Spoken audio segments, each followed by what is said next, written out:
hello. Welcome. Welcome. It is so good to be here on this precious, beautiful day. I'm Ocean Robbins, thrilled to be here to welcome all of you. What a wonderful moment this is that we all get to be here. I am so happy. If you didn't know already, you are here for a workshop on what actually works. And a lot of you are part of the 2026 Food Revolution Summit. If you were part of it, or if you weren't and you're just joining in now and finding Food Revolution Network for the first time, wherever you are on your journey, I want to welcome you. And I want to say we are going to have a very powerful time together in these next 3 hours.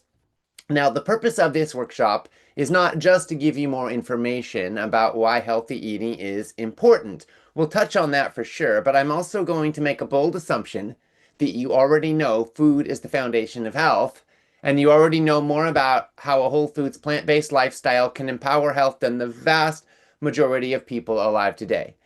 Many of you were part of the recently completed 2026 Food Revolution Summit. In fact, if you were, I want to invite you in the comment section on the broadcast page. Please go ahead and post what's one thing you learned in the summit that impacted or surprised you.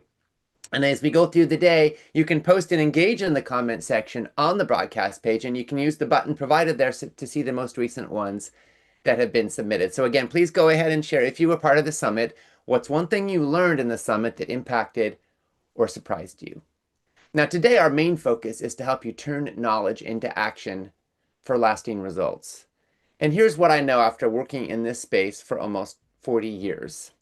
The gap between knowing what to eat and actually eating that way is where most people get stuck. Not because they're lazy, not because they don't care or they don't have willpower, but because inspiration without infrastructure invariably fades. Because willpower without a system runs out. Because community without consistent connection doesn't hold. We're going to be focusing today on what actually works for real people in real kitchens and in real lives.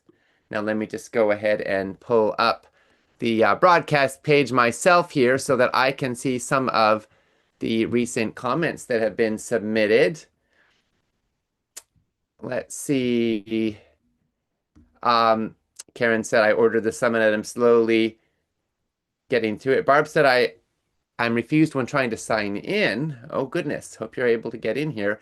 Lori said, I found BLE. That's Bright Line Eating. How wonderful, Lori. We're going to be hearing from Susan Pierce Thompson very soon. Luann said, Eden soy milk has 12 grams of protein per 8 ounces. So true. Yeah, so much to learn. So much we have learned. And thank you all for chiming in.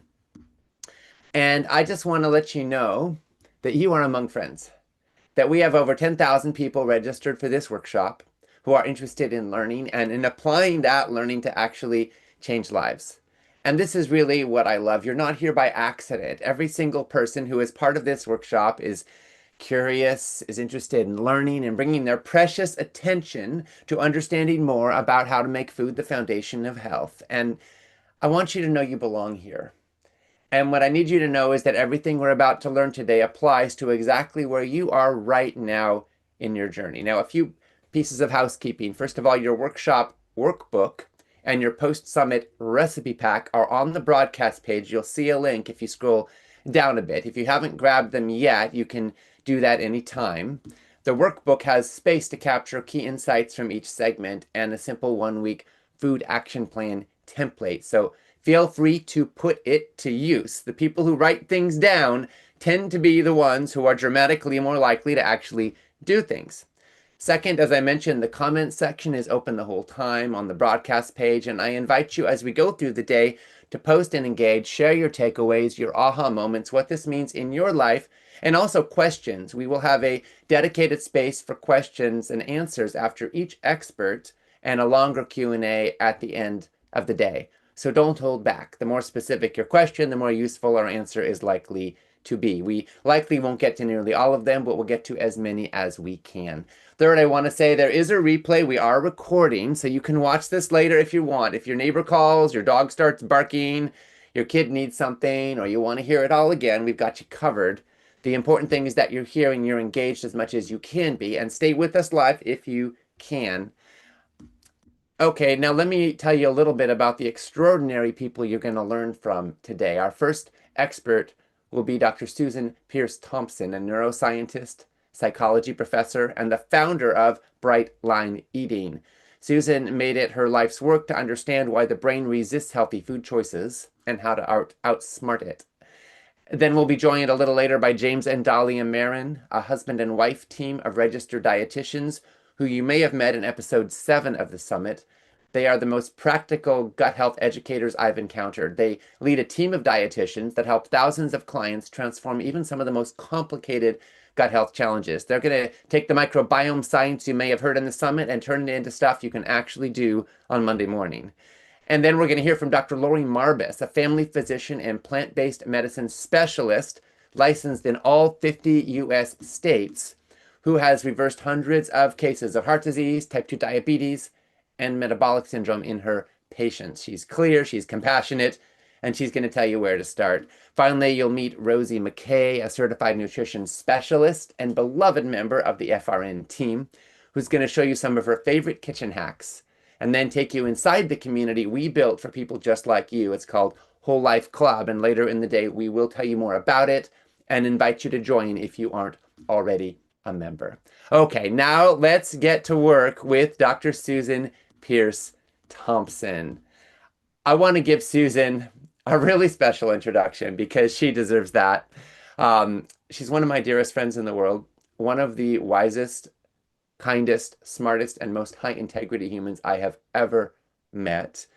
And, I have learned in my life that sometimes brilliant intellects and deep hearts don't always go together in equal measure. But I think in Susan's case, they do. Um, and her insights around the neuroscience of food and behavior and what it takes to actually create lasting change is revolutionary.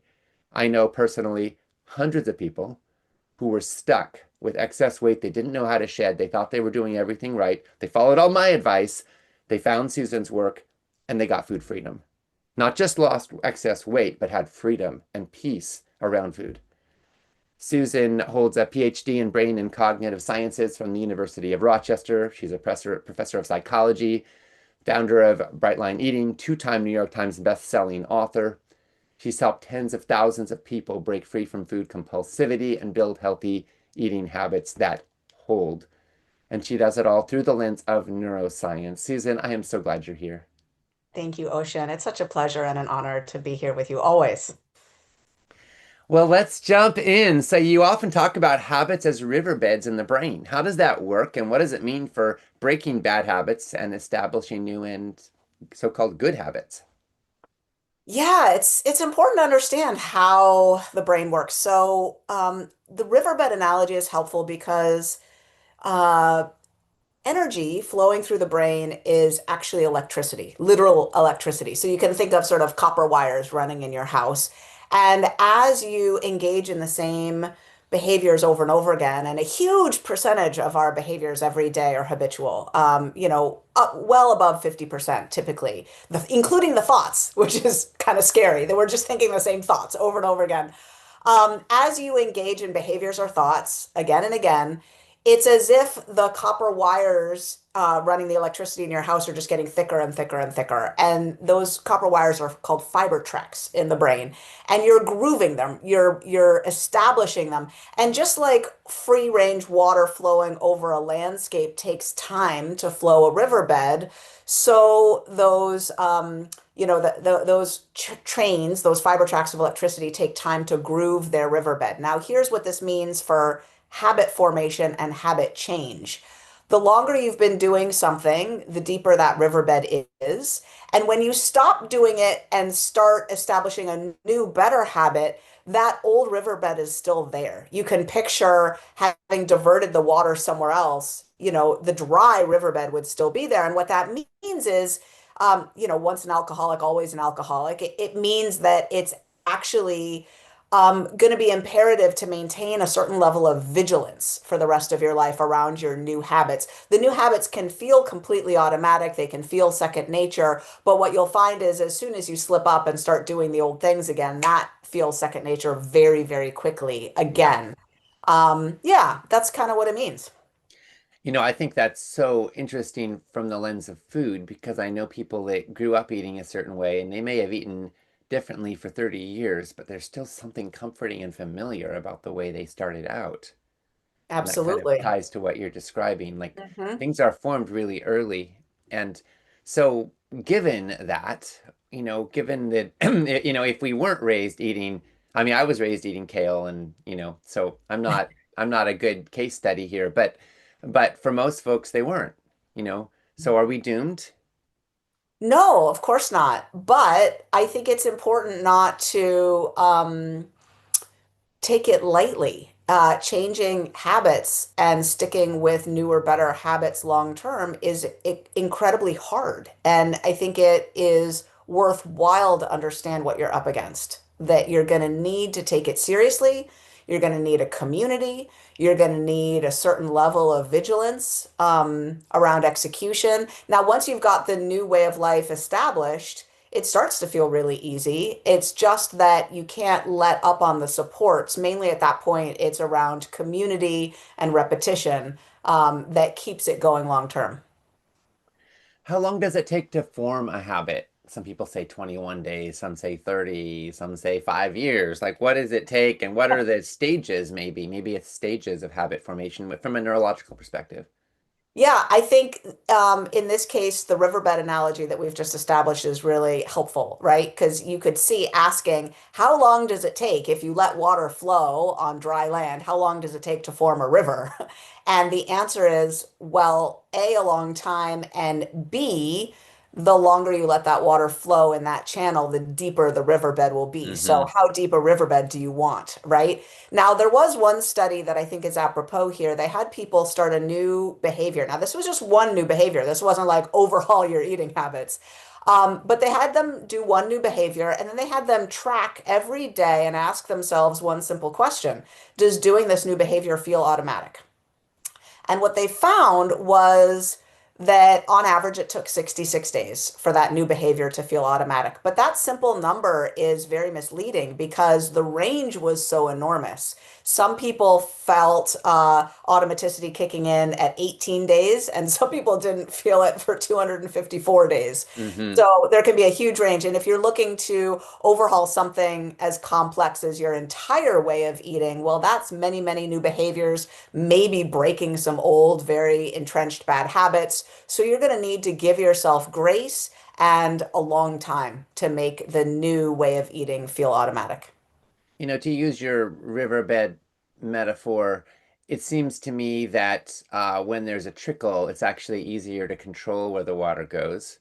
But when you've got a big flood, it's more likely to overrun whatever grooves you've created and go wherever the heck it wants, right? And that Yeah. can then go into old grooves that were there before more readily.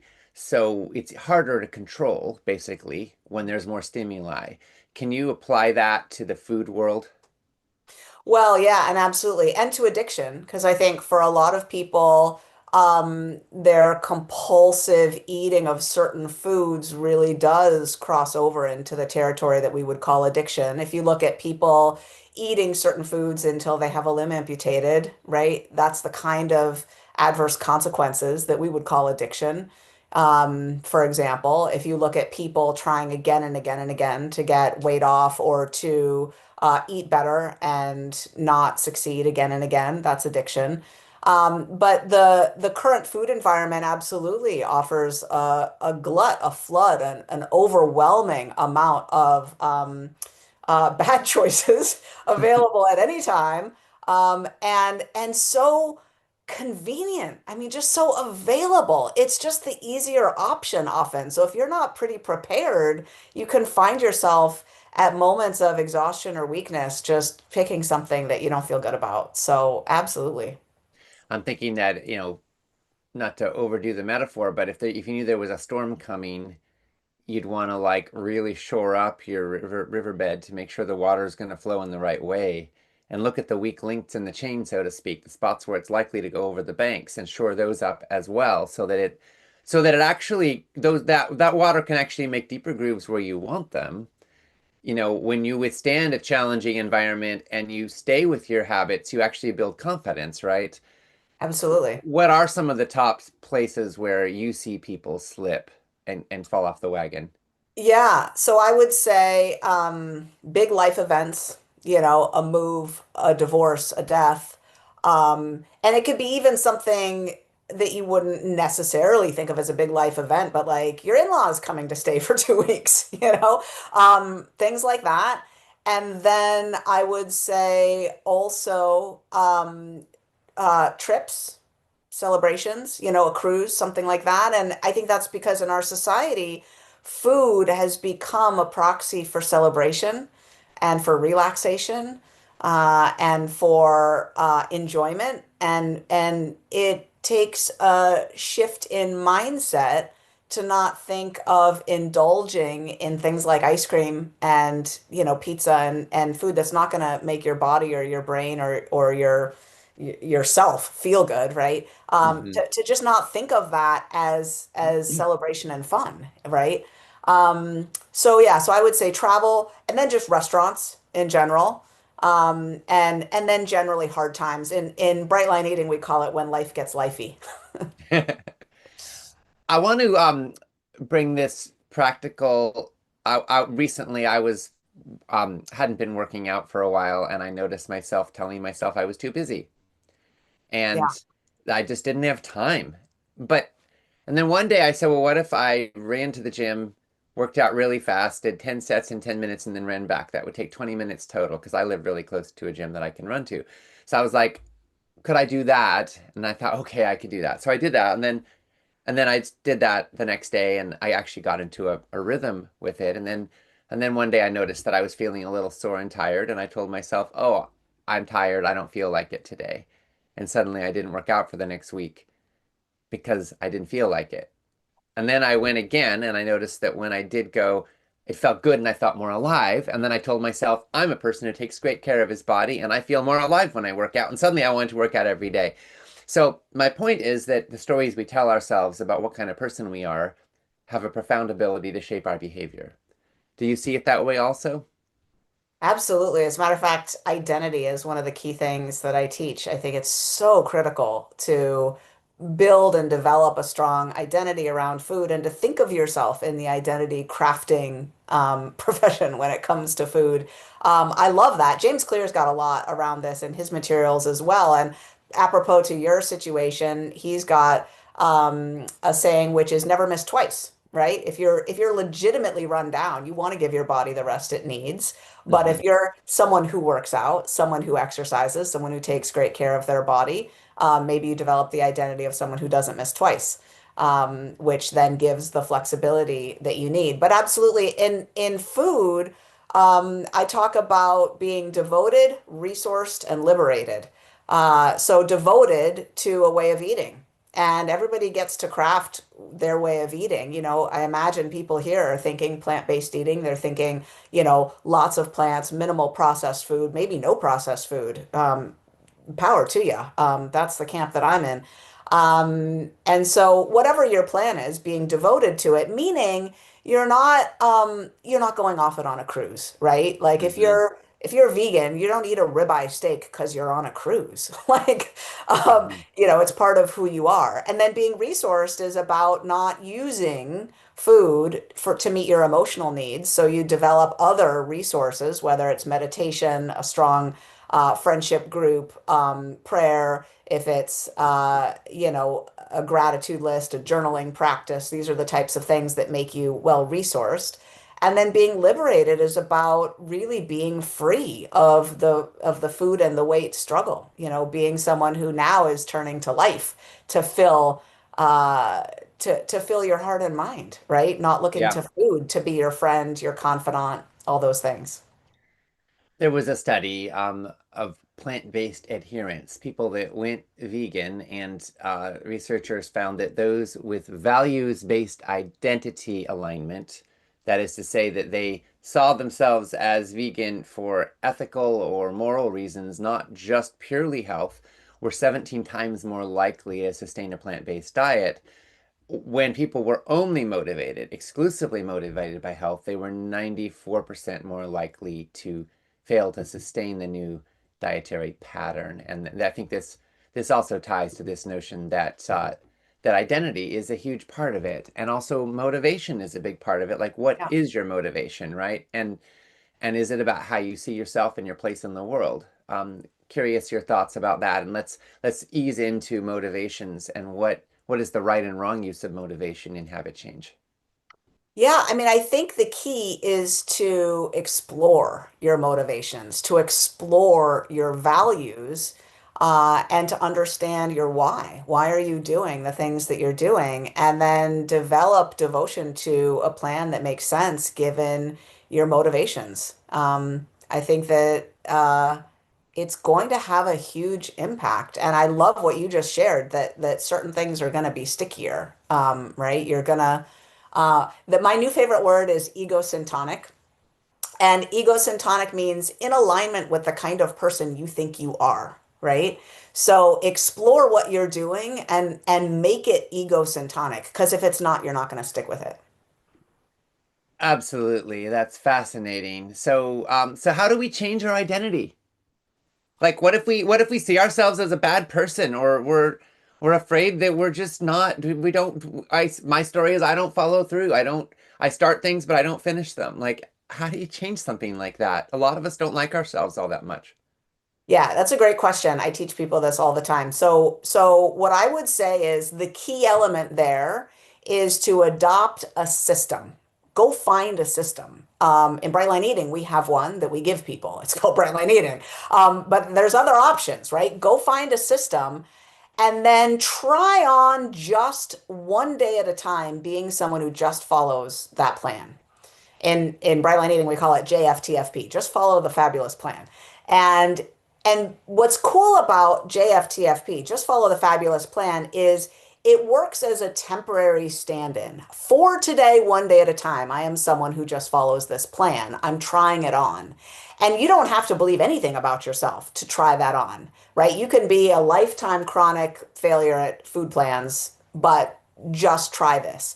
And then when you find it working, if it's a good system, it'll work for you. That repetition day after day after day will start to deepen your identity. The reality is that you grow a new identity by watching yourself do new behaviors. So if you adopt a good system, it will walk you right into a new identity. Yes, powerful. Okay. So what are the hallmarks of a good system? So the hallmarks of a good system are, first of all, that it will understand neuroscience because the brain isn't going to just do anything. For example, a lot of people are pretty darn successful at brushing their teeth morning and night because that type of behavior is easy to wire into a morning routine and an evening routine. If you had to brush and floss 6 times a day, you wouldn't be successful at it, no matter your level of motivation. I would wager. Very few people would be. So for example, I teach people to eat 3 squares a day, breakfast, lunch, and dinner, because it's easier to automate that pattern of eating. It also turns out to be better for gut health to not be Hmm. grazing all day long.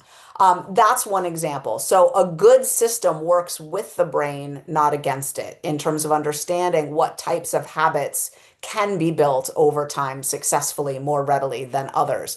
Also, for example, I tend to work with people who have brains that are more susceptible to sugar addiction. And I teach them to give up sugar altogether. I teach them not to keep trying to eat one cookie because they can't, and it doesn't go well. So it turns out that if you don't eat cookies, you lose the taste for them. I mean, not the taste, but you lose the craving for them relatively quickly. In my lab, we show cravings going away in as little as 2 months, just not even wanting them anymore. So choose a system that works with your brain and figure out what kind of brain you have. There's quizzes online you can take for things like that. And yeah. You mentioned the potency of habits and repetition. Can you talk about habit stacking? Yeah, so habit stacking is when finishing one action is the cue to do the next action. You probably have a habit stack for how you shower. Most people do.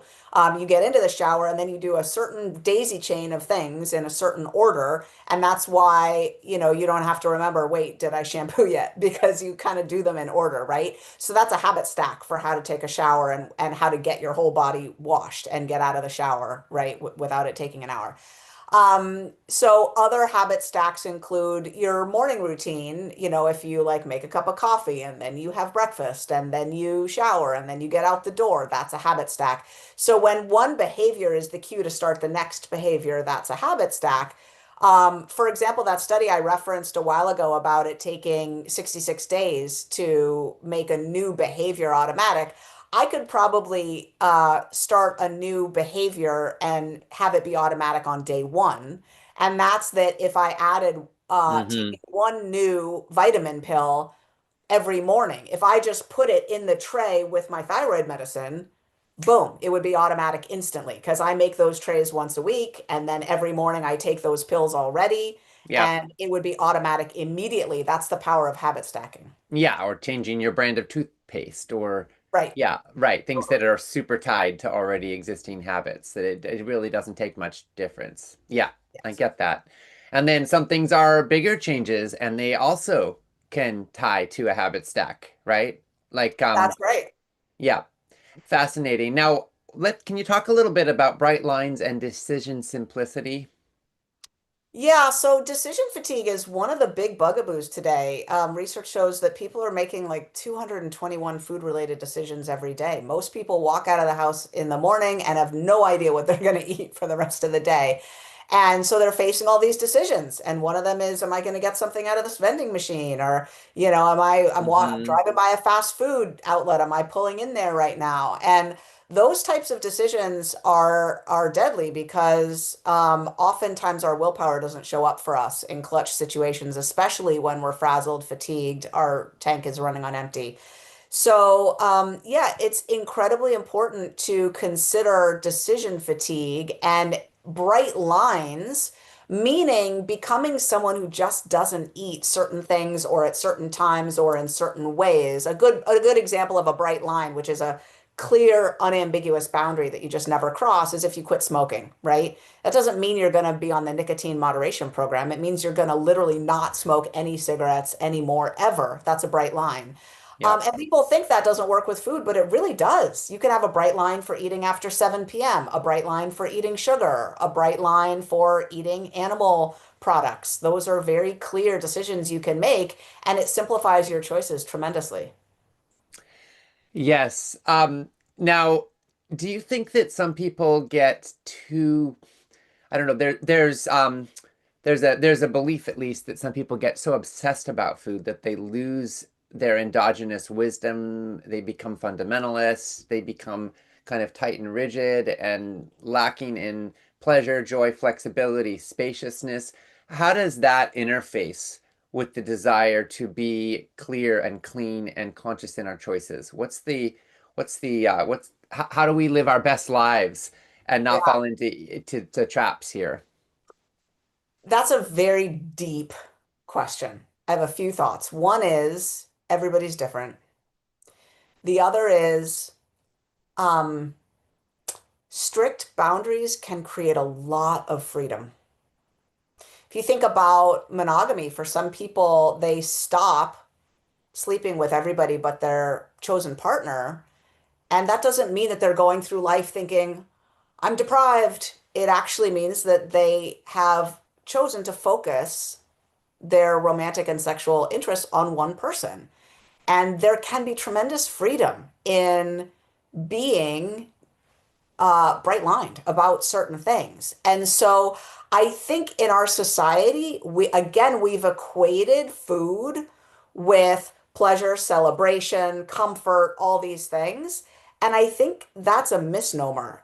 People have fasted for thousands of years. People historically, like hunter-gatherer societies, get over 50% of their calories from one food and often some sort of tuber that grows in the ground. Hmm. Um, there actually is no requirement that you eat a whole bunch of super sexy foods to get enjoyment out of life at all. However, there is such a thing as orthorexia and an obsessive fixation on making your food healthy and kind of narrow, Hmm. that goes overboard for sure. And so I would say know thyself. And I would also say, if you think of the parts of us, there can be a food controller part of us that can get Hmm. active, and it can take time to let that food controller part of us understand that it can relax, and that from a highest authentic self perspective, we can be making food choices that are in alignment with our values without being rigid or controlling about it, even if we're being quite strict in following our bright lines and our chosen way of eating. There's something called the zeal of the newly converted, where people become passionate about a new pattern or a new lifestyle, and they want to tell everybody, sometimes without reading the room. Um, Vegans are famous for this. I was at a gathering recently, you were too, where a passionate vegan was literally screaming, "Meat is murder, murder." Um, and so, how does one adhere to values that are different from the norm, that may take some force to stick with them, even some sense of morality to stick with them, while also holding respect and kindness for others? What have you learned that can help folks to be true to their own conscience, values, and principles without becoming disagreeable and unpleasant to be around? This is a hard one. I think when you're really passionate about something, there is a stretch of time, and it's pretty long. It's 2 or 3 or 4 years where you can be pretty zealous about it. I know I was when I first, well, in particular, when I first stopped drinking alcohol and using drugs, and I got into a 12-step program, and I thought everybody was an addict alcoholic and should be working the 12 steps, and I think I was pretty annoying about it. Yeah, it can take time to temper that. How do you give people wisdom? I don't know. Well, okay, I'll say I'll answer that for myself. One of my core values is respect for other people's sovereignty. Like Yes. I value other people having the right to make the choices that make sense to them. Yeah. I'm not going to adopt the belief that I know better than everybody else what they should eat or how they should live or what they should do. So I want to be true to my values, which include sharing what I know, what I think, who I am. And one of those values is respect. And so if we value compassion, if we value kindness, if we value other people's dignity, then we have to include that in the equation. And so then I don't think you're compromising your values, you're expanding them. Yeah, I love that. And in Bright Line Eating, we say keep your eyes on your own plate. Keep your Uh-huh. eyes. And so I think being a part of a community that values that kind of respect for other people's sovereignty can help. Where you get reminded you can do what you do with zeal Yeah. and still have a lot of respect for other people choosing their own path. And I think, the role of community is significant. And a lot of folks watching are part of Whole Life Club, Food Revolution Network's ongoing membership community. And we created it partly. There's a lot of wonderful things about Whole Life Club. We'll talk about it a little more later. But one of the real goals is you shouldn't have to feel alone, and you've created such powerful community in Bright Line Eating. Can you talk a little bit about how sharing and connection with other humans can help us to stick with healthy habits? It's super critical because when you start eating in a way that's counter to the mainstream, uh, it's easy to underestimate how much just being out in the world, going to potlucks and going to community gatherings, religious gatherings, family gatherings, workplace gatherings, can erode subtly your identity and your confidence in what you're doing, because how other people are eating and the comments they make to you, God bless them. They don't mean it, but they do often make these comments. It can really erode um, our identity and what we're doing. And the reason for that is that humans fundamentally are herd animals. Like if you think about the odds of any one of us surviving 30,000 years ago in whatever climate we live in today without a community of people around us, the odds are almost nil. Like none of us Right. would have survived on our own. And it's baked into us, the need to belong. And when the people around us don't eat the way we do, it helps so much to have a strong community that we retreat to every now and then to get our tank filled up of it makes sense that I eat this way. It's not a ridiculous way to eat. It's Yeah. actually a very sane way to eat. That wonderful quote, it is no measure of health to be really well adjusted to a very sick outer food environment, right? Our food environment is sick, sick, Hmm. sick, sick, and it's making people sick. And being well adjusted out there is not healthy. We want to retreat to our healthy food environment. And that actually means having close friends in that environment, not just an online place that we log into every now and then, but you got to actually make some friends there, people that you'd call or text to say, "Hey, how did that job interview go?" Hmm. Right? Are you over the flu yet? How are you feeling? Those types of relationships. And when you've got those relationships, now the social cost of deviating from the way you eat actually gets pretty large. Mm, And now you're cooking with gas. Like yeah. this is where you start to really stick with your way of eating long term. Powerful stuff. Okay, what are 2 to 3 environment changes someone can make in their kitchen right now, today, that will help them adopt healthy dietary choices long term? Uh, my number one is always, I recommend you put a little book by the kitchen for the refrigerator in the kitchen with a pencil or a pen, and you write down what you're going to eat the next day after dinner. You take a moment and you plan out your food for the next day. It's hard at first. It's hard. Everything in you will say, that's ridiculous. I can decide tomorrow. I don't know what I want to eat tomorrow. It's hard to decide. But when you are thinking about what you're going to eat tomorrow, you're using the prefrontal cortex, a very logical planning part of your brain that will look in the refrigerator and be thinking about things like what needs to be eaten up. Yeah. So your vegetables don't go rotten anymore. You're not wasting all that food anymore because you're looking through the fridge and thinking what needs to be eaten up. You're thinking from a whole different standpoint than what's yummy right now, right? So it Yes. takes 2 minutes to, once you get used to it, it'll take 10 minutes when it's not a habit yet. But once it's a habit, it'll take 2 minutes to plan out your food for the next day. That's the first thing. Little food journal by the fridge. Number two is if you live with anyone else that's going to eat a different way than you, because I mean, for most of my life, I've had a husband and 3 kids who do not eat the way I do.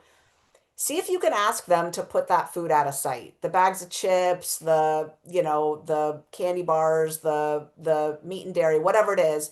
Maybe assign yourself a shelf and them a shelf so that you don't even have to look at the shelf where they've got their meat and dairy, that kind of thing. See if you can have a conversation about the divvying up of the kitchen space so that you can be more focused on the food you eat and not deal with the food that they eat. Okay, that's number two. Put a big bowl of fruit front and center somewhere, really, Mm. really obvious. That would be my third suggestion. Love it. Love it. Love it. And fruit is one of those things, friends, that a lot of us, don't realize how healthy it is. It's one of the healthiest foods on the planet, and it's loaded up with fiber. And I'm not talking about bottled, fruit juices. I'm talking about whole fruit. But like, have at it with the fruit. There doesn't seem to Yeah. be an upper limit in terms of. I mean, obviously, you can overdo anything, but and it's not high protein. I'll say that. But the studies on fruit are really positive. So, like, as a snack, having fruit around, whether it's mandarin oranges or apples or some grapes or blueberries in the fridge, like these things are really, really great ideas. And I find them incredibly pleasurable. Yeah, they are. And I'm a no sugar gal, right? But I'll just say I'm not talking about whole fresh fruit. Whole fresh fruit is incredible, and there's so much fiber, both soluble and insoluble in it, that it blunts the effect of that fructose, and it does not hit the brain as sugar. It hits the brain as health food. So I totally agree. Nice. Okay, we got a lot of questions from folks here, so we'll try to get to as many as we can in the next 10 minutes. Um, and so Iris said, I'm interested in knowing how to continue this lifestyle while traveling. It's so hard to find good, healthy foods on the road. Yeah, yeah, I plan and prepare. I have switched to staying in apartments, like Airbnb style apartments when I travel, so that I have Yes. a kitchen and I go to the grocery store. I often will pack my breakfasts when I travel, in my suitcase. So I will bring a bag of apples. I will bring little baggies of oats. I will bring little Yeah. baggies of nuts, and I will bring little baggies of plant-based protein powder when I travel so that I'm set for breakfasts. Um, if you're really committed to staying plant-based and eating out, you can find protein and produce everywhere, but not necessarily plant-based protein. So bringing little baggies of I mix like roasted soy nuts and regular nuts, so I get Mhm. more protein in there. And a little tiny, 2 ounce baggie of that in my purse goes into a restaurant seamlessly, and then I can just order a salad and dump that on. Nobody cares, nobody notices. So it takes some planning, some preparation, Mhm. and some baggies. Yeah. Yeah, good one. And also I will always check when I'm going to a new city, where's the nearest natural food store? And can I place an order or stop, even if I'm taking an Uber, like stop at the health food store on the way and grab some things? Because there's some basic things that I want to have, that I can't fly with. You can fly with baggies, but you can't fly with Eden soy unsweetened soy milk necessarily. So, which is one of my like big go-tos. So it's nice to be able to make those stops and get the basic supplies that you need. So just a little forethought basically is critical. But it is so often when traveling that we slip. And I think also when we're in a shared food environment with people who don't eat the same way that we do, there's a party, there's an event, and one of the key things there is bring something you can eat with you. Or eat first, so you're not hungry. But you may want to partake in feeling like you're part of everything. So bringing something can really help if you're not confident.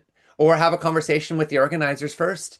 Let them know what your needs are. It's amazing how many people I find want to accommodate me. They want me to feel welcome.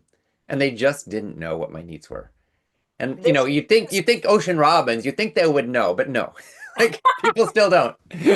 No, it's not their job to. But what's interesting is this is one important good way that our culture has shifted toward the positive over the last 10 to 20 years.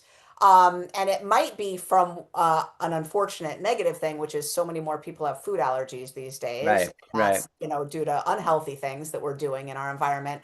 But one of the benefits is that everybody's become more aware of specific food needs, and it's no longer that weird or strange at all. Anyone to feed groups of people has to be aware of accommodations and food needs. So it's just not that weird anymore. Just reach out Yeah. and say, hey, what are you serving? And, what should I bring, to get my needs met? And nobody cares anymore. Yeah, yeah. Ellen said, "Don't forget that junk food is also usually cheaper than healthy food and more readily available." And I'll address that one, Ellen, and just say yes, we have a subsidy system that is perverse. Commodities crops are subsidized by the taxpayer in the U.S. and many other countries, which artificially drives down the price of factory farmed meat, of white bread, of high fructose corn syrup, creating a marketplace distortion. And ultra processing tends to increase shelf life, which also makes products cheaper in convenience stores and so forth. That said, I want to push back a tiny bit. Actually, junk food is usually cheaper than healthy, like ready to go, so-called convenience food. But beans, rice, quinoa, even, cooking up pots of basic whole food staples are not expensive. In fact, sometimes beans are called the poor man's meat. So it is possible to eat really well on basic wholesome staples. What it does take is time. You've got to prepare it and take the time, and also obviously adjustment of your taste buds to learn to like those foods. And so it does take it's some combination of the time and the money that makes it really hard. But it is possible. I was born in a family in the middle of the woods in British Columbia, Canada, that lived on very little money and ate really, really wholesome, healthy food. And so I've always known that like this notion that healthy food is expensive is a bit of a illusion, but it can be expensive if you don't know how to do it right. Yeah. There's some foods that are miracles and that they're super cheap and super convenient, like bananas. That's right. Anne said, I often eat to fill emotional needs. It's hard when lonely. Oh, Anne, I feel you. I'm about to offer a deep dive workshop on emotional eating. It's something that I've had a hard time really understanding the distinction between emotional eating and addictive eating, but there is a distinction. What happens for a lot of people is when the amygdala, which is our threat detection system, detects some sort of threat, and it might not be a saber-toothed tiger. In this day and age, it's likely not. It's likely some sort of emotional upset, right? What happens is we get really used to soothing that with food, and that dopamine system in the brain um, gets activates a drive for soothing in that moment.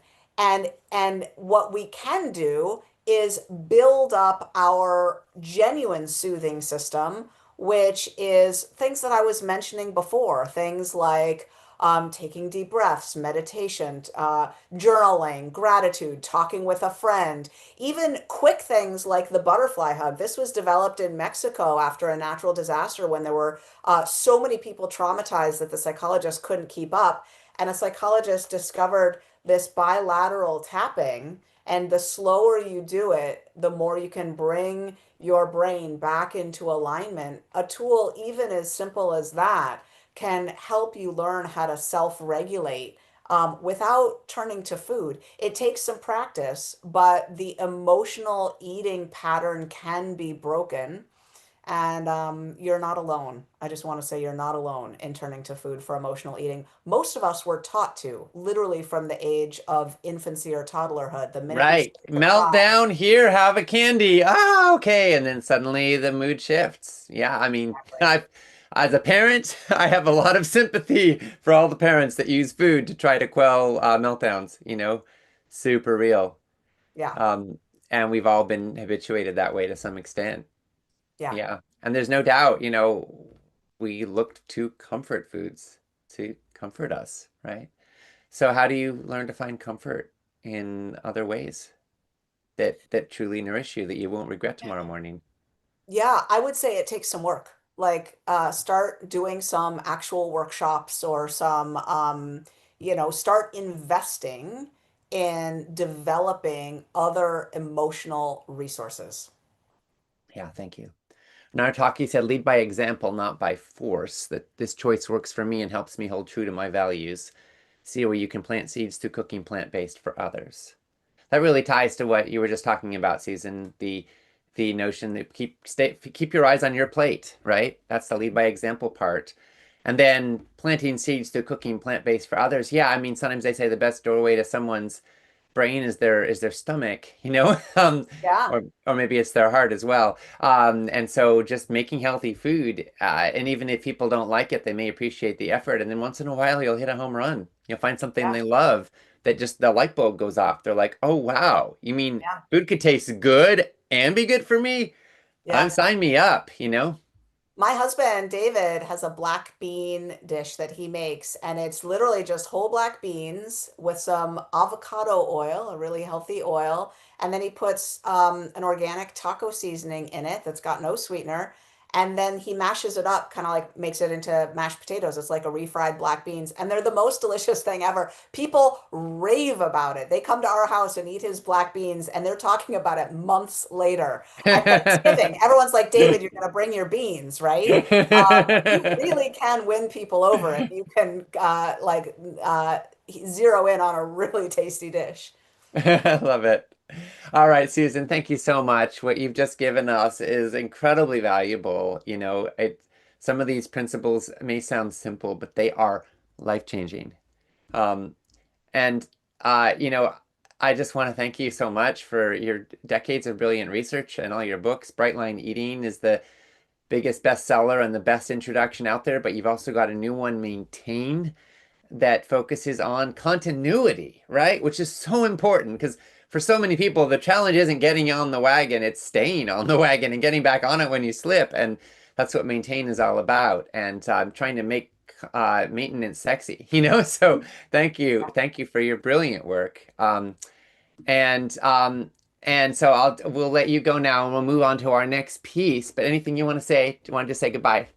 Yeah, I just want to say goodbye. I love you so much, Ocean, and the community that you've built with Whole Life Club and the whole Food Revolution Network is just so near and dear to my heart and so impressive. And I love you all. Thank you so much for your work and your partnership in changing the way the world eats, one forkful at a time. I just so value the work you do. So great to be with you. Bye, everyone. Yay, thank you. All right, friends, Susan has given us the frame. It's not that you don't know what to do, it's that your brain needs a different kind of support to make it automatic. And that's the lens we're going to carry into everything we cover today, because if the brain is the missing piece, then what you feed the gut might be what changes the brain. Let's find out how that works. So, our next guests are a husband and wife team who have become two of my absolute favorite people to learn from on all things food and gut. If you were with us for episode 7 of the 2026 Food Revolution Summit, you already know them. James and Dahlia Marion are registered dietitians, co-founders of Married to Health. They are extraordinary at taking the most complex science about the microbiome and the gut-brain axis and making it something a busy person with a pile of dishes in the sink can actually do something about. They don't deal in theory. They deal in Monday morning when you're rushing to work and Thursday evening when the kids are screaming and the fridge is empty. And as we go along here, you can post questions and reactions in the comment section on the broadcast page. James, Dahlia, welcome. Hi, thanks so much for having us. We're happy to be here. All right, we're thrilled to have you. You sound maybe a little bit loud. Maybe you can turn your mic down just a teeny bit so we don't blow people away. Is that better? Okay, great. All right, welcome. I'm just going to hand it to you. You got this. So take it away. We're very excited. We're going to share our screen. Let's see here.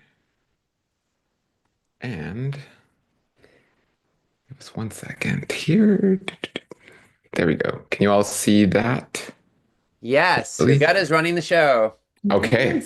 So, hi everyone. We are very happy to be here. We're going to get into this. We have a lot of juicy tidbits. Like again, we're here for the working mom, the dad, the kids, the family, the day-to-day of how to help your gut. And so really we are all about the gut microbiome. Again, very quickly, my name is James Marion. I'm an integrative registered dietitian, environmental nutritionist. I'm Dahlia Marion. I'm an integrative dietitian and certified gastrointestinal nutritionist. So we just live, eat, breathe everything gut.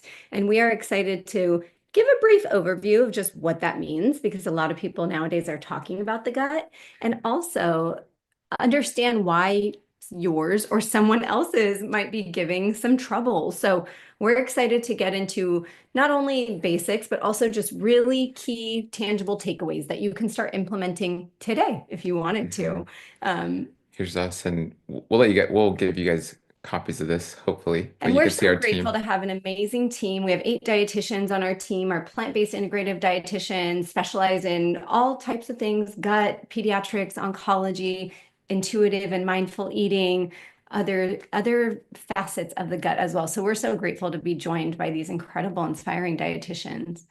And so we believe the human gut is the nexus of all health on the planet. You carry within you a beautiful inner ecosystem that's going to help not only yourself and your health, but the health of the entire planet. So let that sink in. That's quite the tale there. And what we want to give is just a very quick overview. And I think this analogy sums it up very quickly for the time we have today, which is your gut really is this factory line. You are building infrastructure for your gut, which is what you're eating, the mucosal membranes and the cellular structure, all that beautiful infrastructure. And in that infrastructure will live workers, and those workers will live there in homes. And so those are our microbes. And then they are also working, right? So they are making and taking what you're eating and building beautiful products. And those are called postbiotics. So those postbiotics are going to go all over your body to create health. And that's why we really want to ensure the gut is healthy. This factory line, this structure, this little city, this ecosystem is building your health day by day. So that is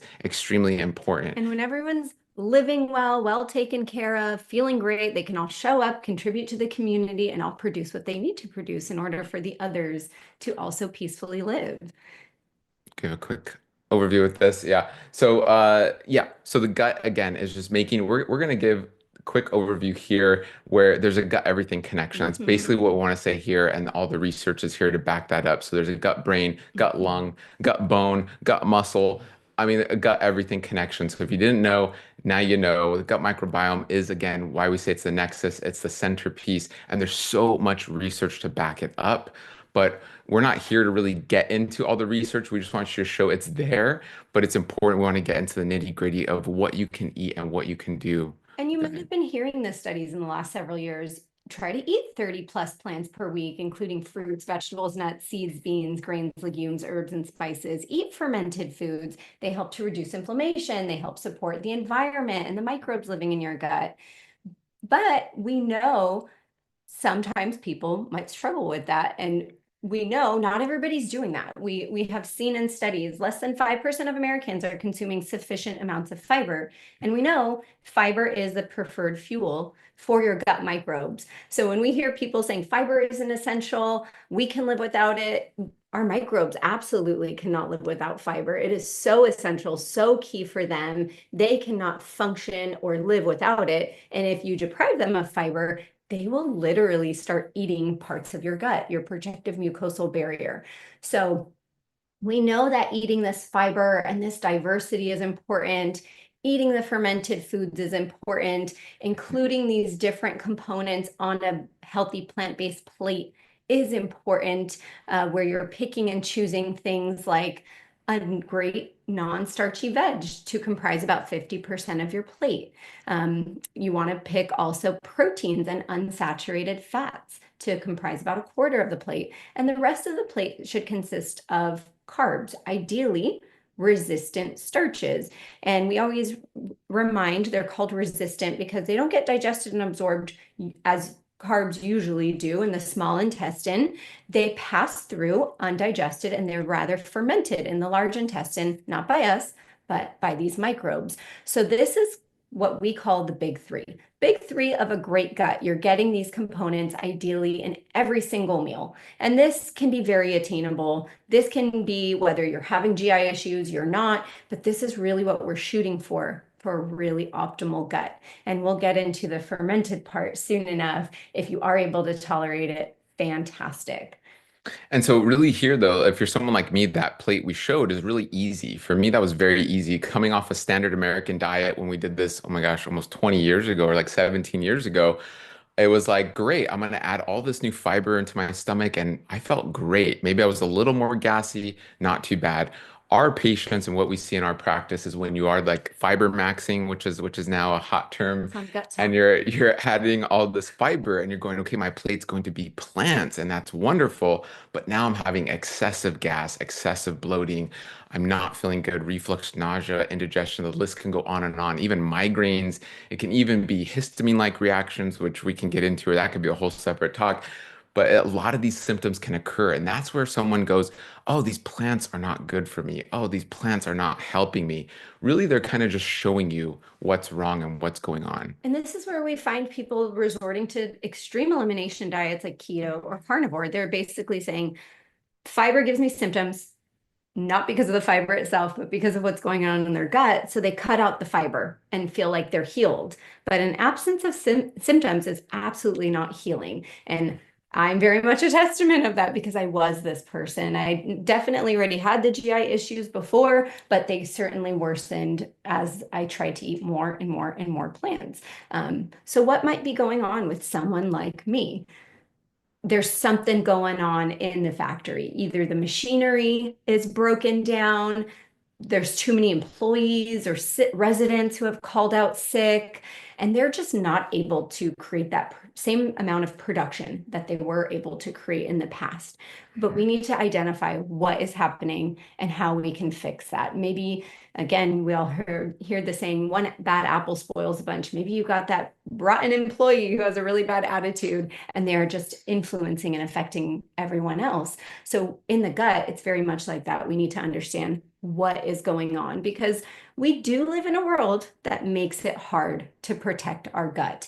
We know so many factors influence your gut health and whether you're going to have gut health or gut disease or gut dysfunction or disorder, whether that's your genetics factoring into that, your immune system, your mental, emotional state and psychological factors, alterations in the microbes from things like antibiotics, pesticides in the food, even meats that come with lots of antibiotics preloaded into them, whether you asked for that or not.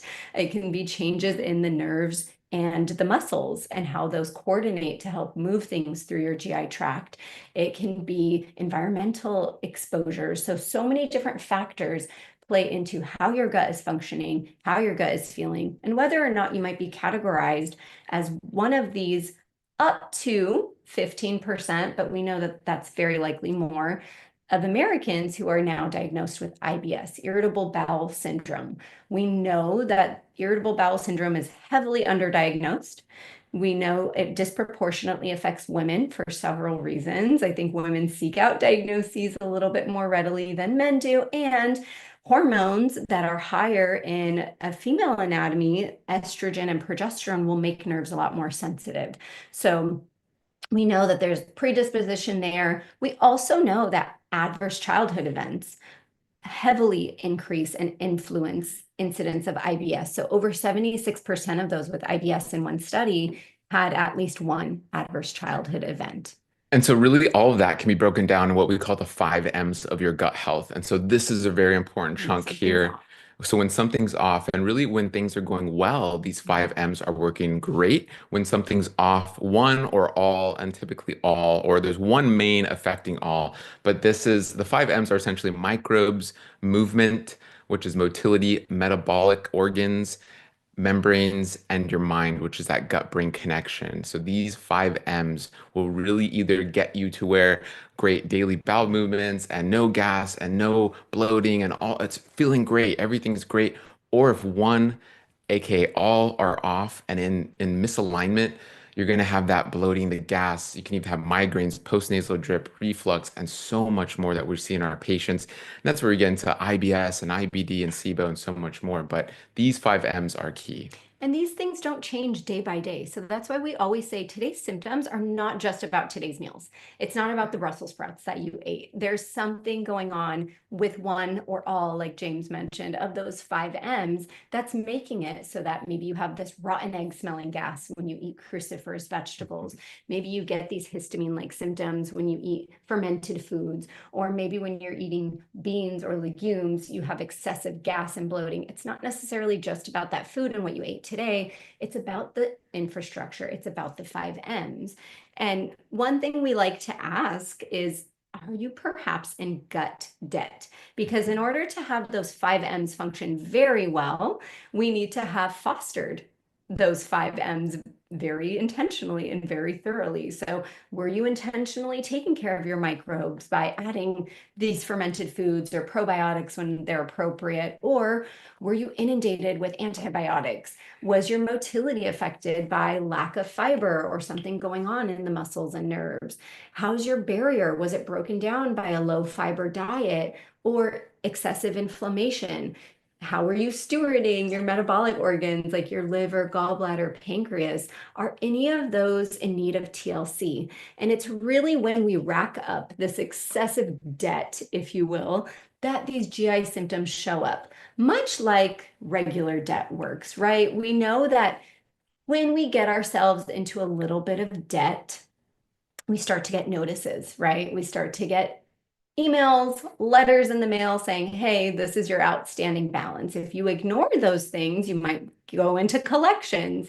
And sure, you can ignore those things even further if you're really living on the wild side like that, but it's going to catch up to you eventually. When you go to buy a car or finance a home, your credit is awful, and that will certainly show. So the same happens with this gut debt. These little symptoms are there with your body telling you, hey, I'm bloated, I'm gassy, I have diarrhea, constipation, headaches, nausea, reflux. These symptoms are there to tell you something's off. We're not in this gut abundance. We might be nearing some of this gut debt. And again, you can shut off the signals by eliminating the notices that come with eating fiber. But that doesn't mean you're out of debt. It just means that you're ignoring it and it oftentimes circles back anyways. So like I mentioned, that was very much my case. And it wasn't until I really started diving deep in the roots of why I was experiencing some of the things that I had experienced in my life at a very young age, like prediabetes, polycystic ovarian syndrome, which we know just was reclassified as PMOS. We saw that I had high cholesterol, I had fatty liver. I was then diagnosed with other conditions like an autoimmune hypothyroid condition, lipedema, but I really needed to understand the roots of this. And this is what we help our patients do. We ask them, let's go back and review your gut health story from literally in utero to where you are presently. What happened during that time? How was your mom's mental and physical health when she was pregnant with you? Were you born via C-section, vaginal? How was your upbringing with food and your relationship with food and feeding patterns, antibiotics, environment? We want to know all these things because it makes it easier to understand how things happened and the work ahead and where we need to go. And that was something I needed to do for myself to really understand what was causing the symptoms. The symptoms are just the messengers. Again, we might have overspent and we get this bill. So the symptoms are very much that bill that we receive. They're letting us know, hey, just a reminder, we might need to cool it. We might need to slow down. We might need some TLC in some of these different areas. And again, you might be becoming diagnosed with some of these different conditions, whether it is IBS or a subset of IBS of dysbiosis, imbalance of the microbes living within your gut. So some of you may have heard of SIBO, small intestinal bacterial overgrowth, and different subsets of SIBO, but really these are all just imbalance. They're dysbiosis, they're all types of IBS. So all SIBO is IBS, not all IBS is SIBO, but we know there could be different iterations of it where it's overgrowth of hydrogen producers, methane producers, sulfide, fungal, or even it could fuse into inflammatory bowel disease. But we usually see that there are common microbes that are associated with each type and specific symptoms. And this is a nice picture, a screenshot. We don't expect you to remember this and know this. This is a nice screenshot of what we do. This is integrative functional medical nutrition therapy. This is a nice map and visual of it. It can seem complex, but we really help our patients go back to these 5 M's and what you can do in your everyday life. And that is key. And that's why it's so important in what you're eating and what's on your plate. That's why our tagline is heal with each meal. What you're eating is so, so important. And it is going to affect your symptoms, the cause, the condition, the solution. It's all part of this bigger picture, this beautiful factory line like we are kind of building and showing here. And we just want to reiterate, these solutions are not long-term. These are helpful temporary elimination diets, but just like any other elimination diet, they are not meant to be utilized long-term. So just like with debt, you may need to budget and cut back in certain areas and then really work on augmenting maybe income in other areas so that you don't find yourself in that same debt again. But when we are looking at some of these different facets, we see that these are the things that we know can be altered and be affected and become imbalanced when the 5 M's are imbalanced. So when it comes to the mind and that M and how it affects our risk for some of those different conditions, we see there's a very strong gut-brain connection, and that kind of goes into this gut mood inflammatory connection that so many are talking about now and so many are experiencing now. Recent studies show 1 in 3 Americans are dealing with some type of inflammatory condition. And we know that this can be very heavily rooted in the gut because we have nerves that connect our gut to our brain to our gut, the biggest one being the vagus nerve. And more signals, 80% of signals go from gut to brain, only about 20% from brain to gut.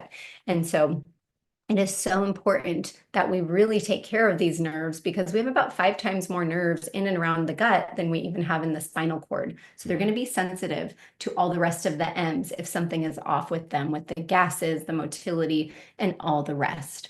And we know that this also can factor into our neurotransmitters that we are making, very much relating to the talk that we just heard in your emotional eating can be influenced by who's living in your gut. Again, more signals from gut to brain. So those microbes might be the ones who are craving that sugar, that salt. They might be struggling to produce enough serotonin for you to feel calm, enough dopamine for you to feel excited and stimulated. And you might be seeking that externally and elsewhere in things like food, but very seldom does that actually lead to healing. Yeah. And so here, what you have to understand is the food and your lifestyle are building up layers of protection for this. So I think a really popular mainstream term that's been around, but it's going more mainstream is that neuroinflammation. And so when we're losing this membrane, when your diet is lacking fiber, when your diet is lacking certain fermented foods, when your diet is lacking certain mucilage food, and that's always a new word for our patients where it's like, what the heck is mucilage?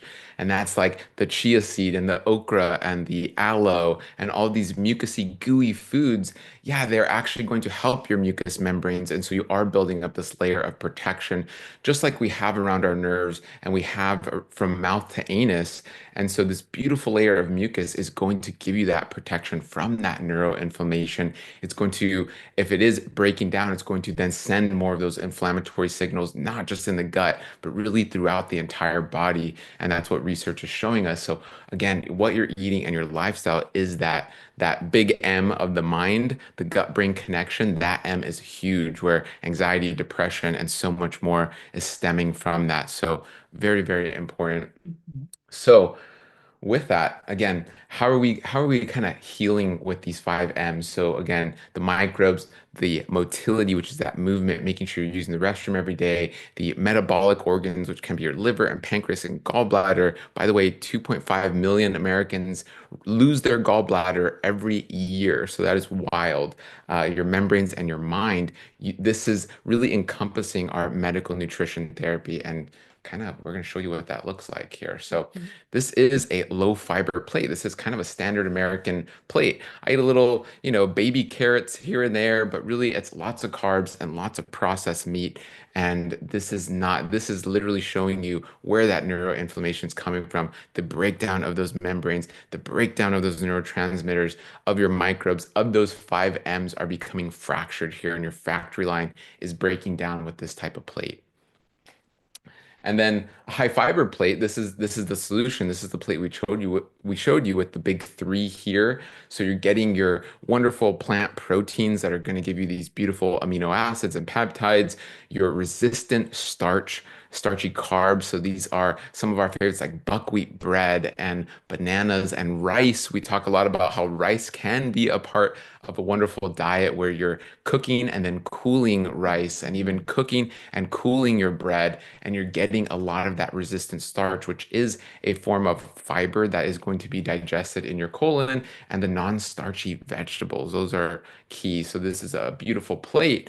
But if you're struggling with that plate, like Dahlia was out of us, and why we even started on this journey so long ago, not everyone can just jump to that high fiber plate and be like, wow, I feel great. It's, oh, wow, I was feeling better, but also I'm realizing I have some deeper things going on in my factory, right? So this is one simple way that Dahlia can explain what we do. And you might need to slowly integrate that fiber. If your plate looked like the last one we showed, maybe don't jump to 38 grams or 50 grams or 75 grams of fiber in one day. You are very much needing to build up to that. Your microbes are going to be overwhelmed. The factory is not prepared to take that order. So you need to slowly give it more and more work so it can understand it needs to hire more employees and really bring in more machinery. So 2 to 5 extra grams of fiber per week is where you want to be shooting. And then you also want to think about pre-digesting that fiber. So we can pre-break down the fiber before it goes into our system by doing things like freezing,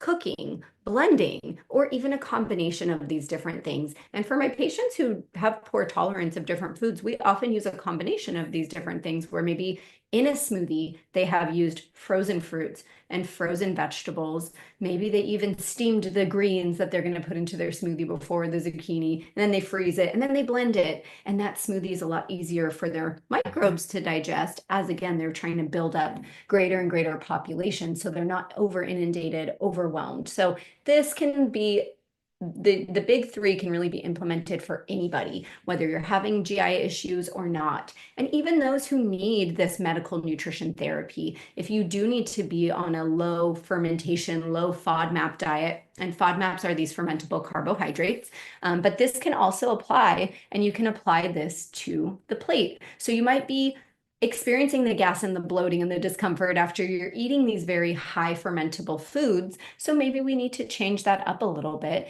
and we need to pick lower fermented foods temporarily and scale back a little bit on that. So maybe again, you're having the cooked low FODMAP vegetables, you're having the cooked resistant starches, and then the easy to digest proteins, maybe instead of the black beans and kidney beans and pinto beans, which are harder to digest, maybe you're sticking to lentils or tofu or pumfu, which is pumpkin seed tofu.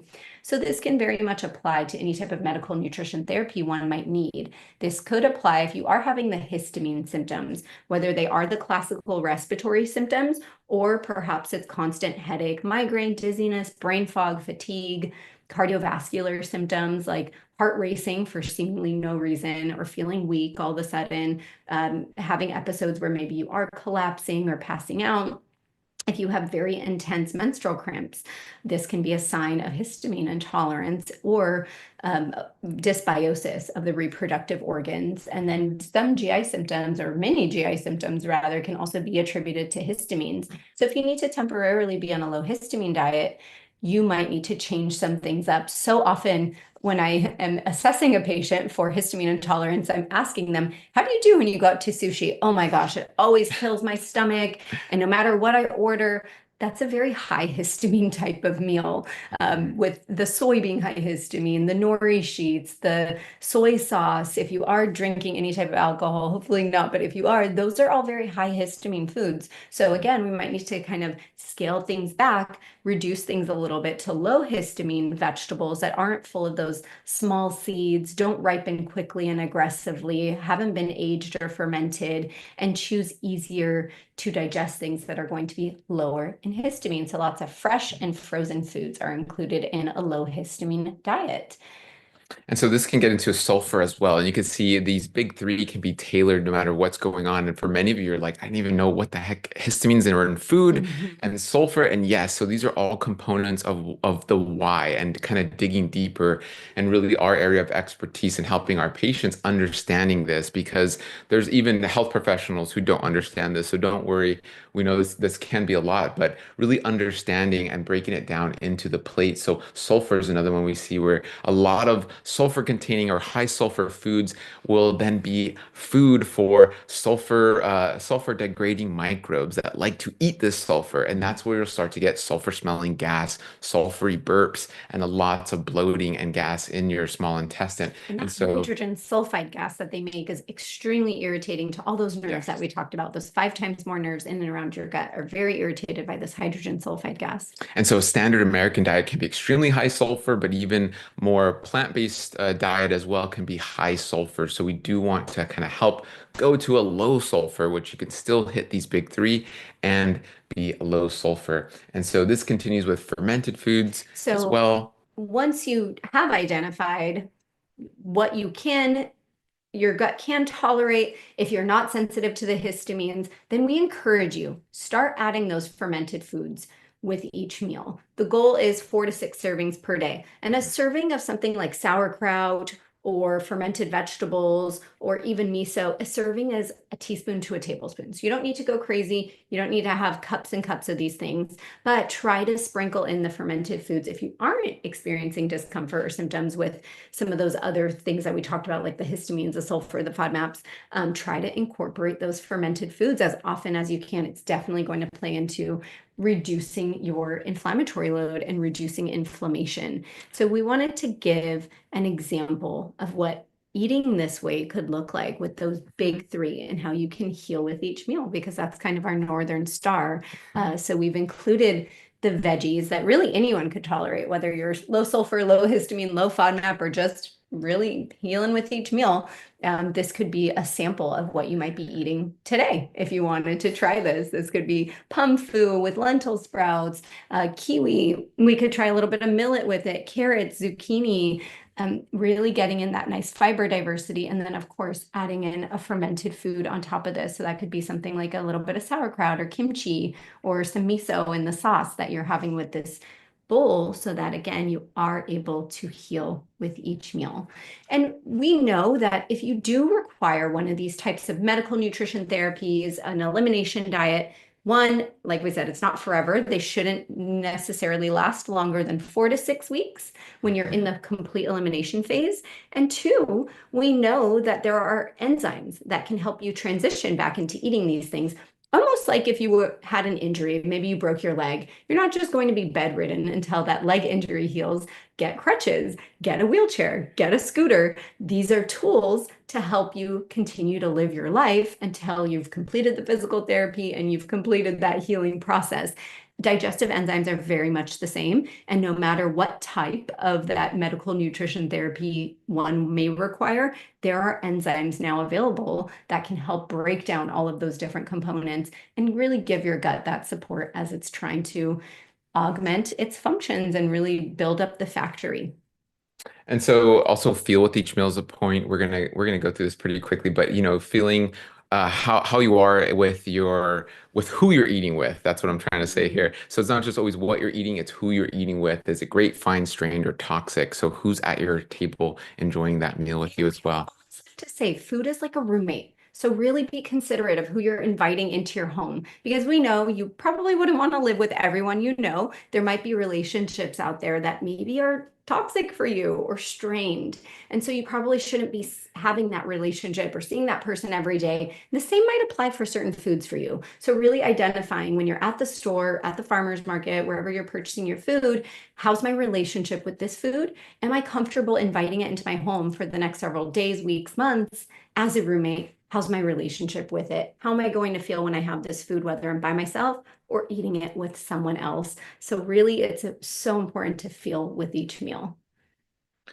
And so that's the importance of cooking, getting that cephalic phase of slowing down, deep breathing, smelling the foods, having the supports, whether that's a care team that understands how you should be building your plate, no cell phones and TV and eating in the car. So all these really low-hanging fruit that can help you better digest, chew your food, so many things where you're mixing that salivary amylase and your oral microbiome is so key in the beginning phases of healthy digestion. So really easy ways to help support that. Even having just a breather before you eat, really giving yourself some nervous system time so that your nervous system feels calmed, ready to rest and digest. Feed and breathe. Your nervous system doesn't still feel triggered in that sympathetic go, go, go that you might have been in all day at work or with their kids or in whatever situation you're in. You might not want to continue to be in that fight, flight, freeze, or fawn while you're trying to eat. Your body really wants to go into the parasympathetic. It wants to rest and digest, feed and breathe.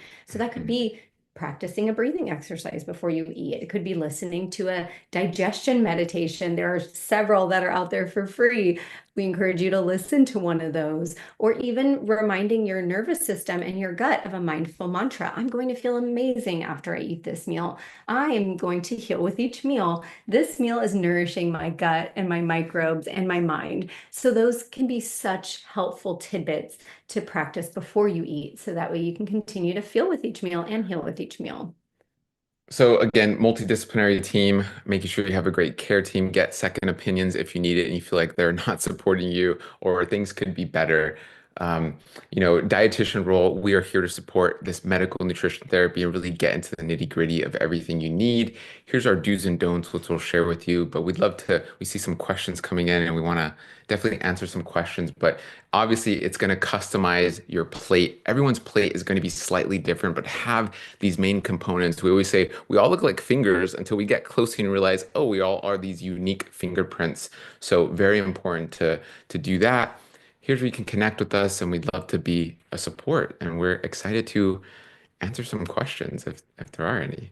Oh, there are a lot of them. We'll see how many we can get to. Lightning round. Thank you. Brilliant, amazing, James and Dahlia. Love you guys so much. Also want to let folks know a lot of people have been asking you about the slides. Yes, the slides are available. We've been dropping a link in the comments thread, so there's a link you can go ahead and just go ahead and access the slide deck from today. Thank you Yes. so much for putting that together and sharing it with everybody.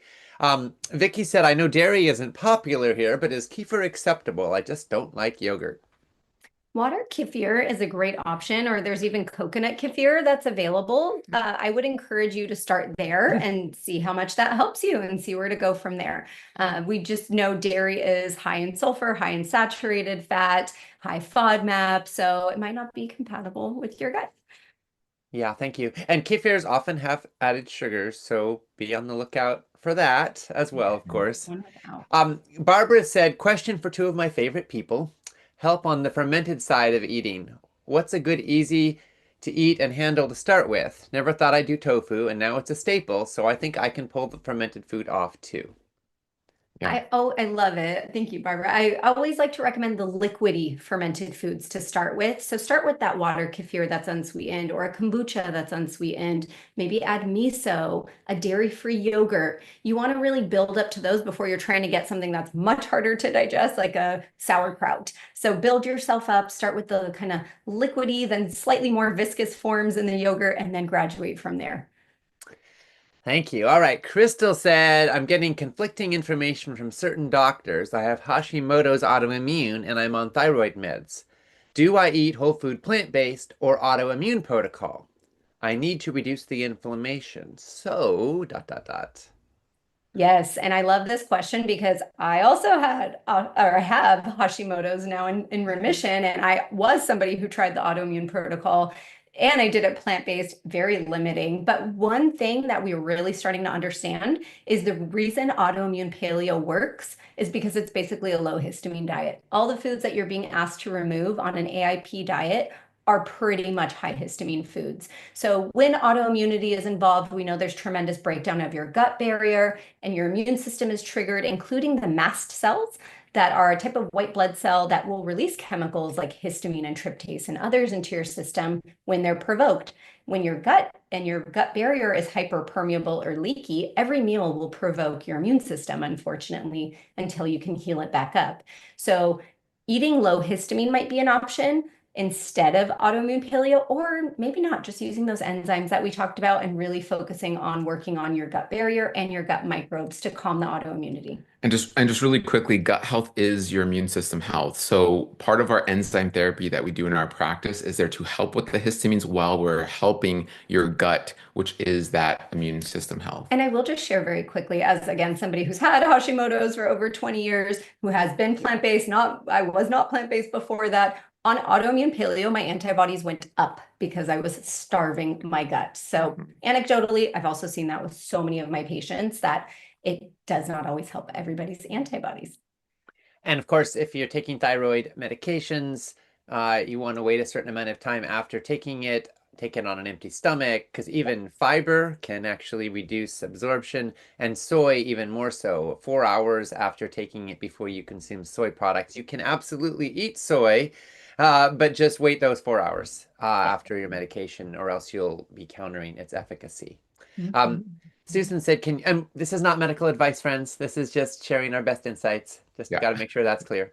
Okay. Susan said, can you grind nuts, seeds, and grains and still be considered fiber? Short answer, yes. Okay. Yes, especially if they're whole nuts and seeds and grains, you're just grinding. If anything, that's part of our pre-digestion protocol that we help our patients with. So you're actually breaking it down. You're almost actually chewing these things up. So whether it's a bread you're making or a muffin, or you're just grinding it up and eating it as a nut butter or seed butter, wonderful. It's helping your body break it down and the fiber does not disappear when you grind it. Yeah. Yeah. Great. Janet said, I have a question that occurred to me last night. I was put on penicillin between ages 8 and 21. How did this affect my gut biome? Ooh. Yes. So, I mean, we do see studies where sometimes we've seen studies where one dose of antibiotics can require about 7 years before your gut comes back to where it was previously. And so this is different for everybody. We've seen other studies where taking probiotics after haven't really helped as well as we once thought as well as we thought it did. But we do know, yes, it is it is kind of a deforestation, let's say, if we're talking about your gut as an inner ecosystem. It's like Mass firing of the factory employees. a mass firing, a mass layoff, a bankruptcy of your factory, a deforestation, however you want to say that. But the beauty is, this is where your appendix comes in. This is where your biome and your exposome, which is the environment and what you're eating and your lifestyle, we know you can reseed. And so a quick visual is, think of an empty lot in your neighborhood. It doesn't say empty. Even if we tear down a building and it's dirt, what ends up happening a week or months later is you start to see all these native plants growing back. We call them weeds, but really they're native plants. And that's what your body will do. And you can facilitate that with pretty much everything we talked about. And you can grow back essentially your biome. Elaine said, I heard if you have leaky gut, one makes more damage by eating legumes and nuts. Need to clean that up before eating those. Is that true? When you have leaky gut, we know two things are going to be very important. One, actually repairing the skin, which requires enough protein and micronutrients like zinc and minerals. We also know you need to repair the mucosal barrier. So eating things that are gooey, like James was mentioning, aloe, chia, okra is a great one as well. Beans are a source of protein. You want to make sure you're getting sufficient protein, so you might need to augment the beans a little bit.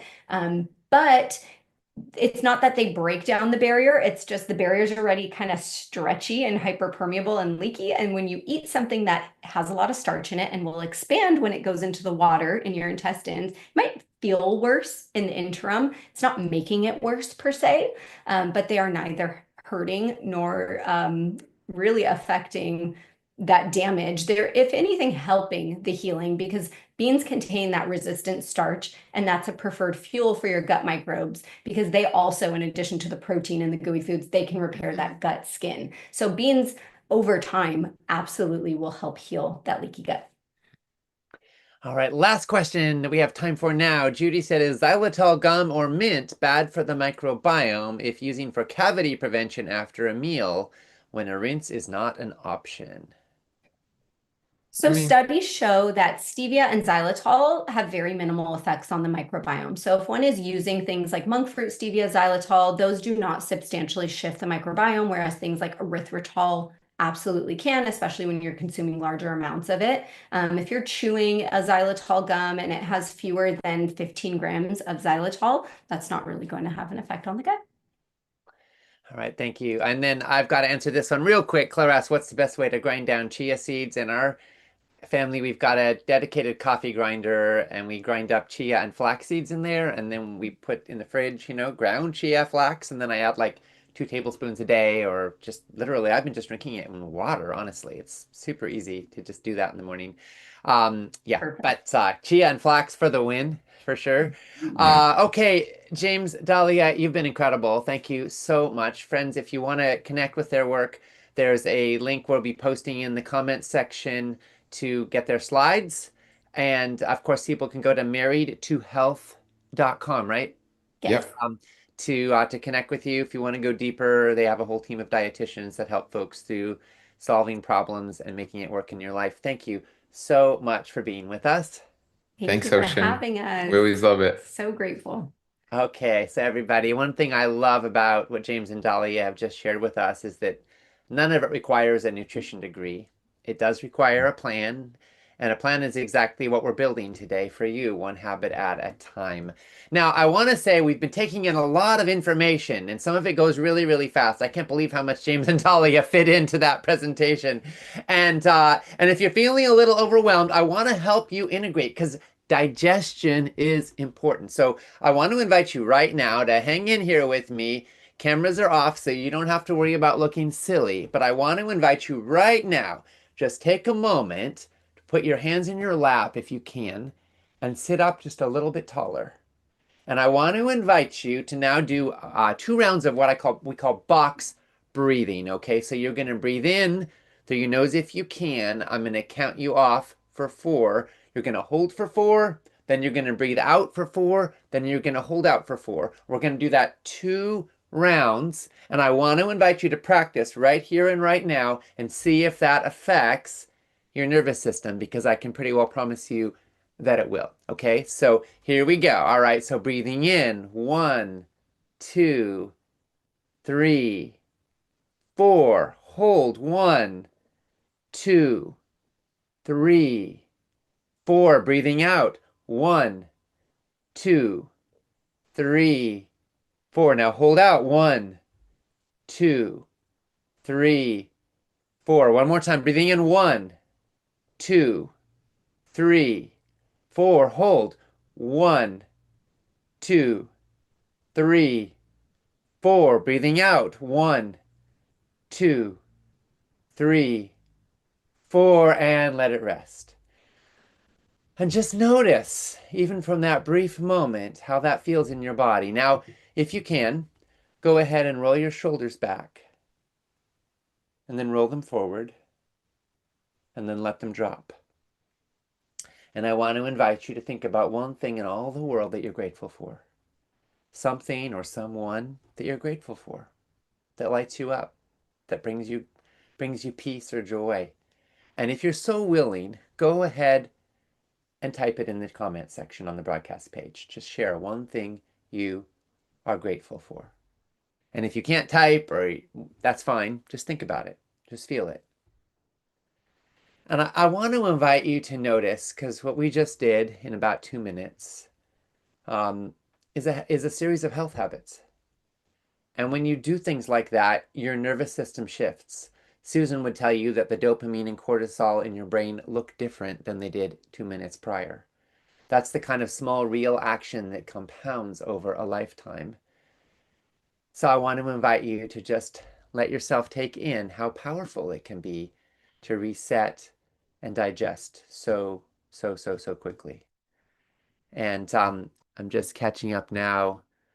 People, Shirley said my mom and dad, Claire said my family, Shannon said my dog Bliss, Debbie said Jesus, Randy said I'm grateful for you. Thank you, Randy. Victoria said my porch, Robin said Paul, Moni said my spouse. Thank you all so much. Yes, friends, I also see questions. Are we being recorded? We are. You can watch the replay later if you want to. Some of you are watching the replay now. Absolutely. So there's time to absorb this because I know it's a lot. Okay, well now Dr. Lori Marbas is standing by. So we're going to move to the next piece of our time together. Our next expert today is a physician who treats food as medicine, and she has data to back it up.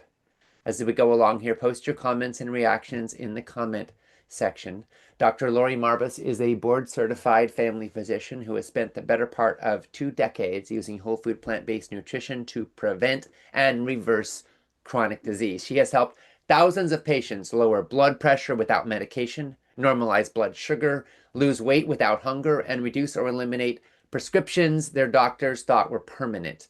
If you've got a number that scares you, a blood pressure reading, an A1C, a cholesterol result, or if you just want to look and feel your best, Dr. Lori is who you want to hear from. And by the way, she's got a blog out, or rather a Substack out that is my current favorite Substack in all the world. I haven't subscribed to very many, but I subscribe to hers.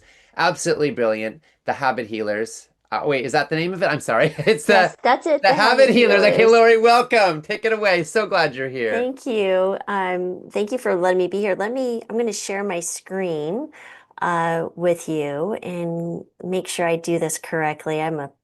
One sec here. Portion of the screen. I'm going to use a portion of the screen so that I can actually, oops, one sec here. Read my notes because there are a lot of notes. So one moment. I'm so sorry. There we go. All right, here we go. Is that everyone can see this? We can see it. It looks great. The cardiometabolic diet. Yes, excellent. Okay. So first of all, thank you, Ocean, for having me. I'm so thankful to be here. And I am really excited about this because this is something I speak about on a regular basis, and I do want to be mindful of time and make sure I get everything I can into you. But I want to talk to you about something that comes up with almost every patient conversation I've had over the last 20 years. And that many times it's, if let's say you go to the doctor and you see your lab results and maybe there's multiple things, flagged at once. It could be your blood sugar going up or your cholesterol, your blood pressure. It feels like those are separate things, but they're not. And so what we're going to talk about is how is your heart health and your blood sugar health and your inflammation all related, and what can we do to actually improve that with food? And that's going to be where we're at, and I'm excited to get this started for you. Okay, so let's dive a little bit deeper into what I was mentioning here. So here's kind of the picture. So you're looking at your lab report and you're seeing three things flagged. So the first thing could be maybe it's your fasting glucose is creeping up. 5 years ago it was 80, and then, a few years later it's like 89, and now it's 96, and now it's 103. That's the creeping that I'm speaking about. And next would maybe you see your LDL is elevated. You may have seen it being postmenopausal at this point in my life. Beforehand it was fine, and now afterwards it's creeping up. What's going on here? Or maybe again, it was you changed your diet, it dropped, and now it started creeping again. What else could possibly be going on? And then, of course, we talk about blood pressure, and blood pressure is something that you don't really feel. I think so many people underestimate the severity it can have on our health. And you may be going to your doctors and they're saying, well, your blood pressure is up a little bit, and you're just writing it off as maybe white coat syndrome, but maybe it's not, and it's something to consider. But anyway, when your doctor looks at this, he sees, or she maybe seeing three independent silos. Maybe they start a conversation about medication, maybe a statin for your cholesterol, maybe it's metformin for your glucose, or maybe a blood pressure medication. But I would like to share with you that this is really not three separate fires, right? There's one fire that shows up in three places, and the name of that is insulin resistance, which I know many of you have heard about this, but I want to go a little bit deeper into these three things, because honestly, these are the three categories that most people come to see me about. And I'm always excited when I can help someone put out multiple quote unquote fires with one root treatment, such as food on our plate. All right, so let's talk a little bit more about what actually is occurring. So your body uses insulin for much more than blood sugar control, believe it or not. Insulin also talks to the wall of your blood vessels. So when things work properly, your insulin tells vessel walls to relax by producing the nitric oxide, and which many of you have probably heard, that's the molecule that kind of keeps the blood flowing. It opens up those blood vessels, and it also promotes normal cell growth and repair. So insulin is a very important hormone. But in insulin resistance, something really interesting happens. The relaxation signal gets impaired, but the growth signal keeps running full speed. So researchers call this selective insulin resistance. So your blood vessels can't relax properly. And then you also get the smooth muscle cells that kind of pile up on the inside of the artery walls. And so when we have that happen, excuse me, you will get that thickening of the arterial wall. And the liver, no longer getting the right signals, starts pumping out small, dense LDL. And that's the subtype, the lipoprotein subtype, most likely to kind of burrow into your artery walls and trigger plaque. Now, this is the same body, it's the same signals, right? The failure that's producing the rising blood sugar that you're seeing, or your fasting glucose on your labs. So I like to think of it as your heart problem and your blood sugar problem are not neighbors, they're more like roommates, right? They share everything. They share meals, they share a kitchen, they share a bathroom. That's an easier way to think of it. They're not separate addresses, but they live together. And that really changes how I approach working with my patients. Okay, and this is something else that I don't think a lot of people hear about, is that every time your blood sugar spikes after a meal, so that would be what we call a postprandial spike or glucose, the spike itself contributes to the damage in the artery lining. Okay, and research shows that the blood sugar that swings up and down may actually cause more damage than blood sugar that stays consistently high. So because the cells lining your arteries, they struggle to adapt to that constant movement. Now, the damage builds through compounds, which we call advanced glycation, excuse me, end products. And when your glucose is high, it reacts to the proteins in your blood and tissues. Now, these AGEs stiffen the arterial walls, and then they modify those LDL particles so that your body's cleanup systems can't recognize them. So there's a few things going on here. And then they switch also on the inflammatory alarm systems.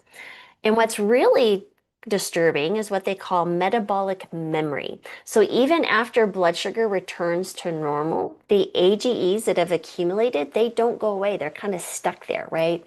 And they keep triggering that vascular damage for months or years. So once your glucose or that spiking glucose is gone, the footprint it left behind keeps accumulating. Now, the same inflammatory markers, also called, like CRP, IL-6, TNF alpha, they all rise in insulin resistance and in early heart disease. So when your doctor flags your glucose or your LDL and your blood pressure, again, they're looking at 3 readouts from the same one process. And again, like I said, that really changes the math on how we approach it. So if the root is shared, then any food that improves insulin sensitivity is also a cardiovascular intervention, which is great.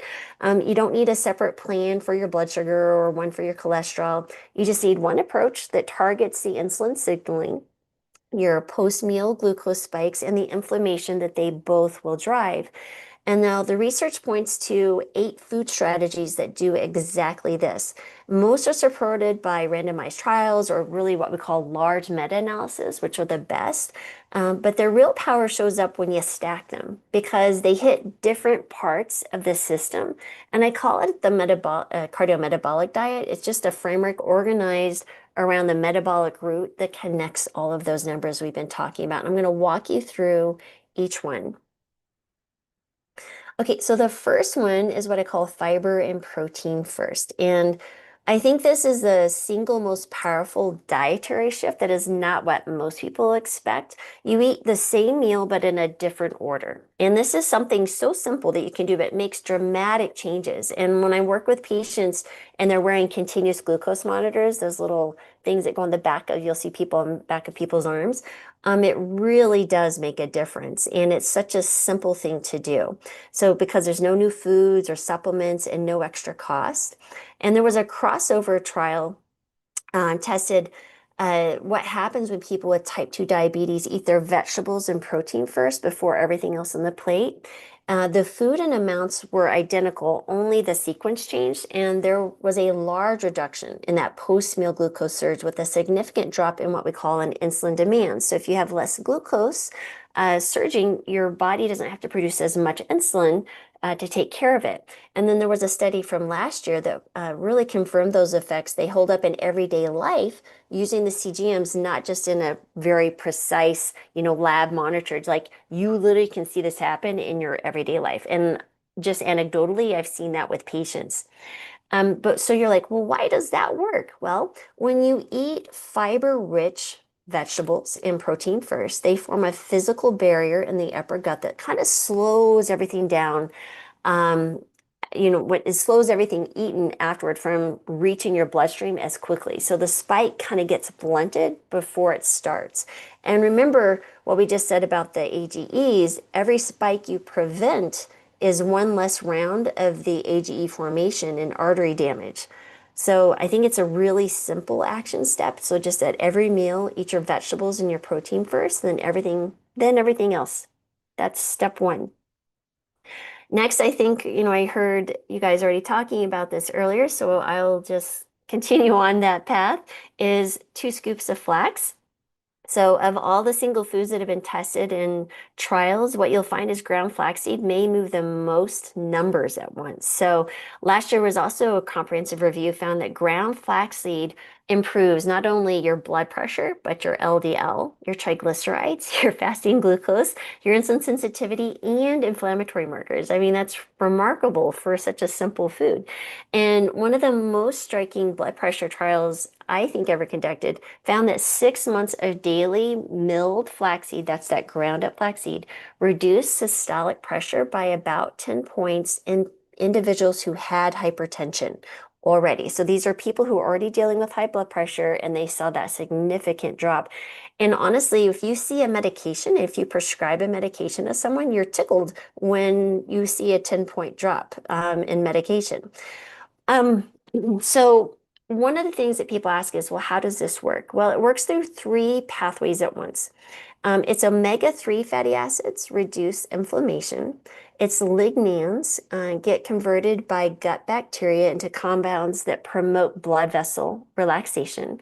And then the soluble fiber, which I know you've heard a lot about today, binds bile acids, which forces the liver to pull more cholesterol from the blood to replace it. So it can go and send whatever it needs to do, that LDL to do, or the whatever it is. It's got where it needs the cholesterol to be transferred or whatever. So it's grabbing the transporters because cholesterol is being removed. So really 2 things matter here is that the flaxseed must be ground because the whole seeds pass through you intact.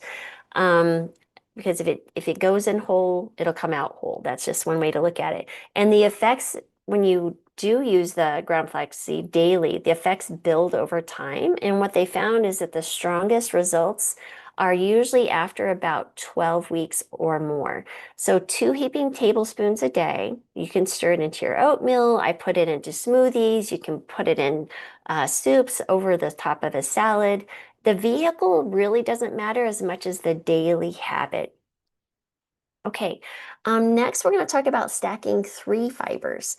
Now, because this is kind of where I get a lot of questions about natural GLP-1 production, and this will kind of get that. So you've probably heard of semaglutide or Ozempic. That's where we're going to really talk about what's happening in the gut. So bear with me here on that piece. So again, not all soluble fiber is the same, and that's kind of interesting. So there's 3 types that have strong independent evidence, and they work best together because they act a little bit differently in different points of your digestive system. First, you have your oat beta-glucan. And what happens here is this forms a thick gel in that upper gut that binds the bile acids and slows absorption. And at 3 or more grams a day, and that's about a bowl and a half of oatmeal, research consistently shows LDL reductions and improved blood sugars. The psyllium, which is fascinating, absorbs up to 14 times its weight in water. So whenever you consume psyllium, it's very important that you consume a lot of water with it. I do want to make that point. At 5 to 10 grams a day, it lowers your LDL and improves blood sugar that scales with severity. And what that means is the worse your starting numbers, the more that it will actually help you. And then we're going to talk a little bit about the GLP-1 connection. Your legume fibers, the fibers in the beans and the lentils, it survives all the way down through the colon, right? That's where the bacteria ferment it into the short chain fatty acids. And those are the compounds that stimulate the GLP-1. And that's the same hormone targeted by drugs like Ozempic. And they also strengthen the gut lining and reduce inflammation. And research consistently shows a cup of legumes a day lowers both your cholesterol and your A1C for working different ways. So when we talk about how fiber triggers the body's natural GLP-1 production, this is what we mean. A cup of beans a day is not just fiber. So it's feeding the bacteria that produce the same signaling molecule that the very expensive, injection targets. The everyday version is just much more simple. It's like oatmeal for breakfast. It's psyllium, at least half an hour before your meal, and a cup of beans or lentils at lunch or dinner. And I'll get into the specifics of how this can look in a day in just a moment. Then we have pillar 4 is go green for your arteries. And anyone who's familiar with Dr. Esselstyn work is very familiar with this. And but I do want to tell you how important this is that it really gets back to that broken signaling point that we talked about earlier when insulin resistance impairs the relaxation pathway. Okay, so your arteries lose their main way of making nitric oxide, but nitrate-rich vegetables offer a backup route. I feel like I should play Dr. Esselstyn sing all of his greens. I can't do that, nor would I try. But some of the ones that have the most rich nitrates are going to be your arugula, spinach, beet greens, Swiss chard, Swiss chard, there we go, and beetroots. Those are loaded with dietary nitrate. And when you eat them, the bacteria on your tongue start converting nitrate to nitrite, which then becomes nitric oxide in your bloodstream. And then this pathway bypasses that broken system entirely and relaxes your blood vessels through a completely different route. There was another meta-analysis of 75 randomized trials found that dose-dependent blood pressure reductions, so the meaning the more that you consume, the more you're going to have improvement. And they also found that daily beetroot juice produced meaningful blood pressure reductions as well, as not only improving your blood pressure, but reducing the arterial stiffness, which is so important. So what does that look like in real life? Minimally 2 or more servings of nitrate-rich greens a day, or about a cup of beetroot juice, kind of puts you in the range where the studies we're looking at. Okay, pillar 5. So one of the largest, this is fascinating to me that people would do this. These are people just sending in stool samples, but one of the largest microbiome studies ever conducted, they analyzed samples from over 10,000 people. Can you imagine this? 10,000 people sending stool samples from across 45 countries and found something that changed really, I think, how we think about diet and gut health. The number of different plants someone ate in a week was more predictive of a diverse gut microbiome than whether that person identified as vegan, vegetarian, or omnivore. And people eating 30 or more different plants had significantly more diverse gut bacteria than those eating 10 or fewer. And so why does this matter for what we're talking about today? Well, different plants carry different fibers. They carry different polyphenols. They carry different prebiotic compounds. And each one feeds different bacterial species. And those bacteria produce, again, what we talked about earlier, those short-chain fatty acids, particularly butyrate, that are linked to improved insulin sensitivity and reduced inflammation. So the practical definition of, I think, a plant is broader than what most people are thinking of. So it's not just your fruits, veggies, whole grains, legumes, nuts, and seeds, but it also includes herbs and spices. So all of those things count. So each plant counts once per week. And I think most people, when they start counting, especially if you're just moving towards a more plant predominant diet, probably land in that 10 to 15 per week category.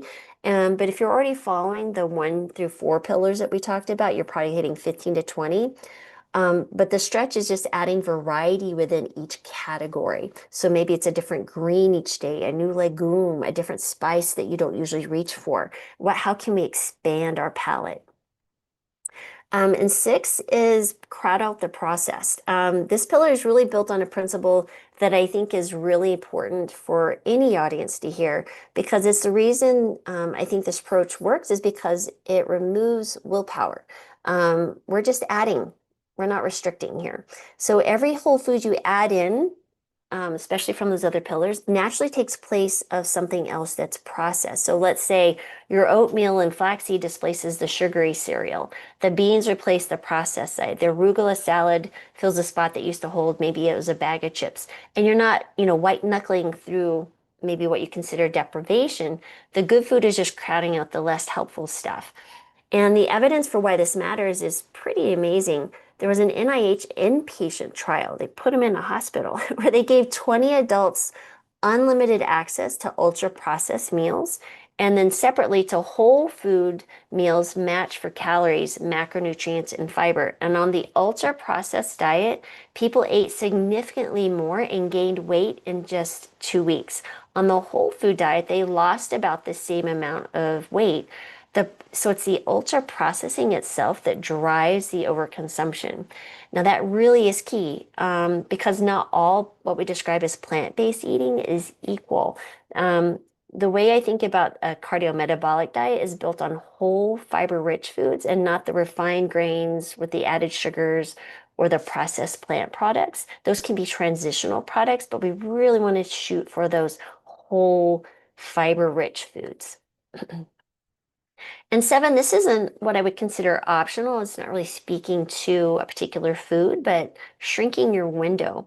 And the other 7 pillars that we are going to talk, there's an 8 coming up, work fine without this, but this is when you're having a stubborn fasting glucose, this one actually helps really well. There was an interesting crossover trial where they tested different times that you would eat. So it's either, time restricted earlier in the day, or they did it later in the day with men with prediabetes.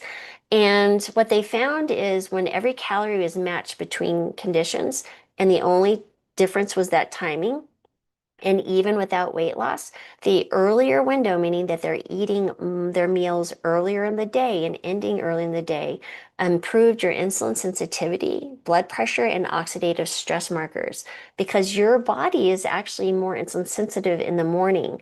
And melatonin is part of that. So when your body produces melatonin at night, it's telling the pancreas, hey, I don't need so much insulin right now.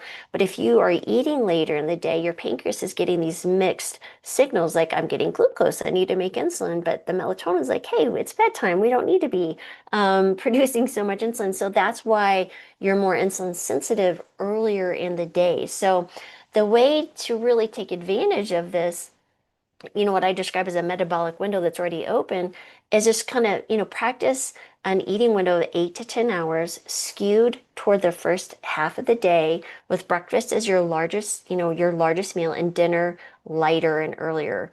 It's certainly not required, but it is an accelerator. And, I've heard the saying that, eat, breakfast like a king for breakfast, lunch is you eat like a queen, and a pauper for dinner. And that is a fantastic way to, even that alone, if you can just do that to get started, I've seen make dramatic shifts in people's health. And then finally, I know you guys spoke about this already, so I might be repeating what you already heard, but I do want to say that absolutely this is important, is what I call the ferment fix. And the research here, I think, is really fascinating. There was a randomized trial at Stanford that tested what happens when people eat 6 servings. Now, I know that's a lot. I'm not sure I could do 6 servings a day, but this is what they studied. 6 servings of fermented foods a day, like kimchi, sauerkraut, kombucha, other fermented vegetables over the course of the study, participants showed steadily increasing gut microbiome diversity and reductions in multiple inflammatory proteins, including the interleukin-6, which is directly tied to both type 2 diabetes and plaque formation. And I think what I found was unexpected. The comparison group, so there was a comparison group eating a high fiber diet. They did not see the same increase in the microbial diversity. So for people whose microbiomes have been depleted by years of, let's say, ultra processed eating, or whatever has happened, the fermented foods may offer that kind of faster route to get to the gut remodeling by introducing those live organisms directly, rather than just providing fuel for bacteria that just may not be there yet. Again, this doesn't replace anything that we talked about earlier today. It just, again, will speed things up. And, if you can start with 1 to 3 servings of unpasteurized fermented anything today, would be fantastic. I personally like to do the yogurts. It's an easy add to a lot of different things. And there's lots of different ways you can do it. But again, it probably depends on what you were used to and your palate, but a little bit goes a long way. Next, I just want to walk just very quickly the last few slides and what this could look like every day, because people are like, man, that's a lot to take in. Well, let me just kind of walk you through what would a day look like. So basically, in the morning, you would start your morning with psyllium and water, 8 to 16 ounces, if you're doing 5 to 10 grams, just because, again, like we said, that it will absorb a lot of water and we want it to actually go through. It can cause issues if you don't drink enough water. Then you would wait at least 30 minutes, and you could eat your oatmeal and your ground flaxseed with berries. So now you're adding your different fruits, you're getting all the amazing different types of fibers. And again, I just want a quick note on the psyllium. It can interfere with medication absorption. So you want to take your medications at least an hour before taking the psyllium and 30 minutes before a meal, so you can really build that that gel to help slow down that absorption of your glucose. And then at every meal, just eat your vegetables and protein first. That is super simple. And then build your daily staples around beans or lentils, 2 or more servings of nitrate-rich greens like your arugula or your spinach. You could do 1 to 2 ounces of nuts and 1 to 3 servings of those fermented vegetables. Again, whatever your palate or your ability to do that, the more you can do that, the better. And then across the week, aim for 30 different plants by rotating those greens, grains, legumes, spices. And if you add the pillar 7, which is the window, again, you can just eat within an 8 to 10 hour window, skew towards the first half of the day. The breakfast is your larger, and then making each meal thereafter a little bit lighter. And then again, there's no special trip to the stores, no expensive equipment or supplement. It's just whole food, just organized around what's already happening in your body, the best way your body would use those foods to help support your health. And it's just really driving towards, healing that metabolic issue. I just also want to give you some idea. I get a lot of questions on, well, when can I expect to feel better? Because I call it the valley of disappointment when people start a new diet, or they start making changes to their diet or exercise or anything. Things start shifting very quickly, but you may not see it on your labs. You may not even feel it for a week or two. But again, you just have to know that everything you're doing in that positive direction is absolutely making an impact. And it's that compounding effect that is so, so important. So I want to give you some realistic time frames, what to think about with blood pressure, your fasting glucose, and such. Your blood pressure and your fasting glucose tend to respond first, often within 4 to 8 weeks. Blood pressure, you want to, again, target is under 120/80. Fasting glucose, definitely under 100, preferably even lower, under 90/85 would be ideal, because we will see that creeping into the 90s. Your A1C is probably also creeping up. Your LDL typically takes 8 to 12 weeks. I've seen some dramatic changes when people dramatically change their diet, going from, a very ultra processed standard American diet to a whole food plant-based diet. You'll see a tremendous drop. But again, if someone is struggling and they just want to go slowly and you're just adding these things in, you're going to see maybe 8 to 12 weeks. Because that, again, will take a little bit of time. Our goal is to see that LDL under 100 and even lower if you have any cardiovascular disease history, or something else like diabetes. We'll definitely want to see that lower. And again, that's that mark, or where your target is, should be discussed with your doctor. The A1C reflects the previous, 2 to 4 months.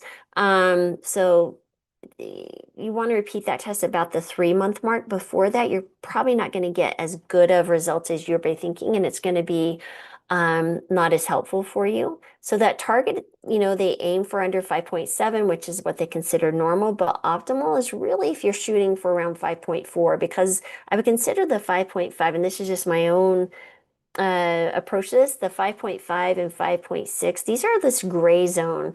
And we start seeing this insulin resistant is already building when you see that A1C in that zone. So again, it's just something to pay attention to. And again, remember that flaxseed, it takes preferably, 12 weeks or more of daily use to really see the sustained improvement. So you got to be patient with that one. And I do want to really highlight this, and I will tell you this is very, very important. If you are on blood pressure medication, blood thinners, diabetes medication, these foods can strengthen the effects of certain medications. And it's a good thing, but it does need monitoring. So talk to your doctor about dose adjustments as your numbers improve. And please don't, stop or change medications without medical guidance, because we're talking about food working with your treatment plan, not replacing it. Doesn't mean that it can't, heal you to the point that you can stop medications, but to abruptly stop medications can not be helpful too. So I do want to highlight that. So food-wise, you could just do oatmeal every day. Again, starting with psyllium, you're building around your lunches. You could add in those black bean bowl, arugula, lentil soup, all sorts of stuff. Just wanted to give you some ideas of maybe what your diet, your food would look like. Again, so many amazing foods. It's a plethora of recipes out there. I just threw in something. I tend to be a very routine-driven human, so I eat a lot of oatmeal or smoothie, and I've been like that for decades. So if you're like me, it's really simple to just think, okay, do I have my legume? Do I have my green? And do I have my grain? Bam, done. And then I have a fruit for, a snack or something. Do I have my fermented? It's like just a few little levers to check off, and you're really going to make a big difference. So here's I just want to leave you today is the next time you look at your lab report with multiple flags, I don't want you to panic and so, oh my goodness, which one do I fix first? But I think the better question is what's driving all of them? And for most adults with the creeping numbers, the answer is insulin resistance. There's so many Americans, and internationally, but are dealing with this and aren't even aware of it. But the answer really is, again, that insulin resistance, the inflammation it triggers, and then the vascular damage that builds with every unblunted glucose spike. Again, the cardiometabolic diet's not going to fix three separate problems, but we're going to fix one and 8 different ways you can do it. So just start with whatever pillar works best for you. You don't have to do them all at once. Just, adding one at a time would be a great way to start. And again, thank you so much for your time today. And if you want I have an entire article with all the 8 pillars laid out. That's the daily protocol. There's a worksheet. I'm big on worksheets, and you can print it out.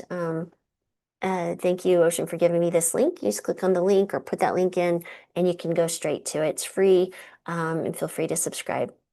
Thank you so much. Oh my gosh, you are brilliant. Again, that link is frn.co/Lori. That's frn.co/Lori. Our team's going to go ahead and put that in the comments section on the broadcast page as well. Lori, a lot of folks have been asking if there's any way that we can share the slides with them. Yes. Would it be okay? So our team Yeah. went ahead and made a PDF of the slides, and we'll post a link in the comment section now, so you can download that as well if you want to. So brilliant, Lori. You make science so accessible and friendly and practical and doable. And Thank you. I just think, as I mentioned earlier, the Habit Healers is my favorite Substack right now, and it's just packed full of incredibly useful information presented in refreshing and accessible ways. So if you go to frn.co/Lori, you can see a great article, and also you can go ahead and subscribe if you are so moved. Okay, lots of great questions. We don't have time for very many. We'll see if we can get to a few real fast. Okay, so Susan said, is flax and chia seeds interchangeable? Could I do 2 tablespoons of ground chia a day for the same result as the flax? I am not aware of the chia having as dramatic effects on the blood pressure component. So the data points to ground flax, but if you want to, mix them and change them, I think that's fine. But honestly, it's the ground flax is the ground flax. So Yeah, well, you got more lignans there, right? yeah, absolutely. Yeah.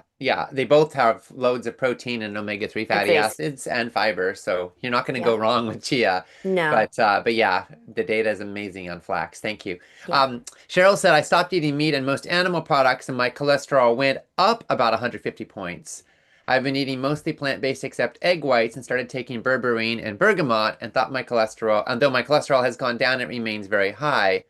Whole family has high cholesterol and diabetes, which mine has also been affected. Was trying to away from statins, but stroke is in my family history. What else can I do? I think with that strong family history and the diabetes history, I really think this is a conversation with your physician. And so, as a physician, I like to always remind people I'm still a physician. So I do hold the tools that I came through medical school with is a prescription pad and the appropriate use of statins and different things.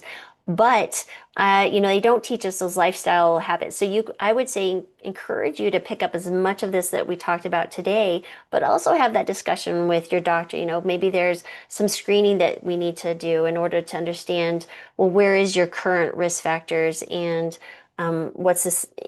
what would be best for you. But I would really pay attention to weight, making sure those blood sugar numbers are good, because there may be some things that you can even improve better. I'm not quite sure on why your cholesterol go up from going to a whole food plant-based diet. I would certainly need to look at numbers and what you're eating and everything. So Yeah, but I'd ask if you're eating saturated fat through coconut oil, vegan cheeses, That's vegan true. butters. Those Yeah. things could really have an impact. Yeah.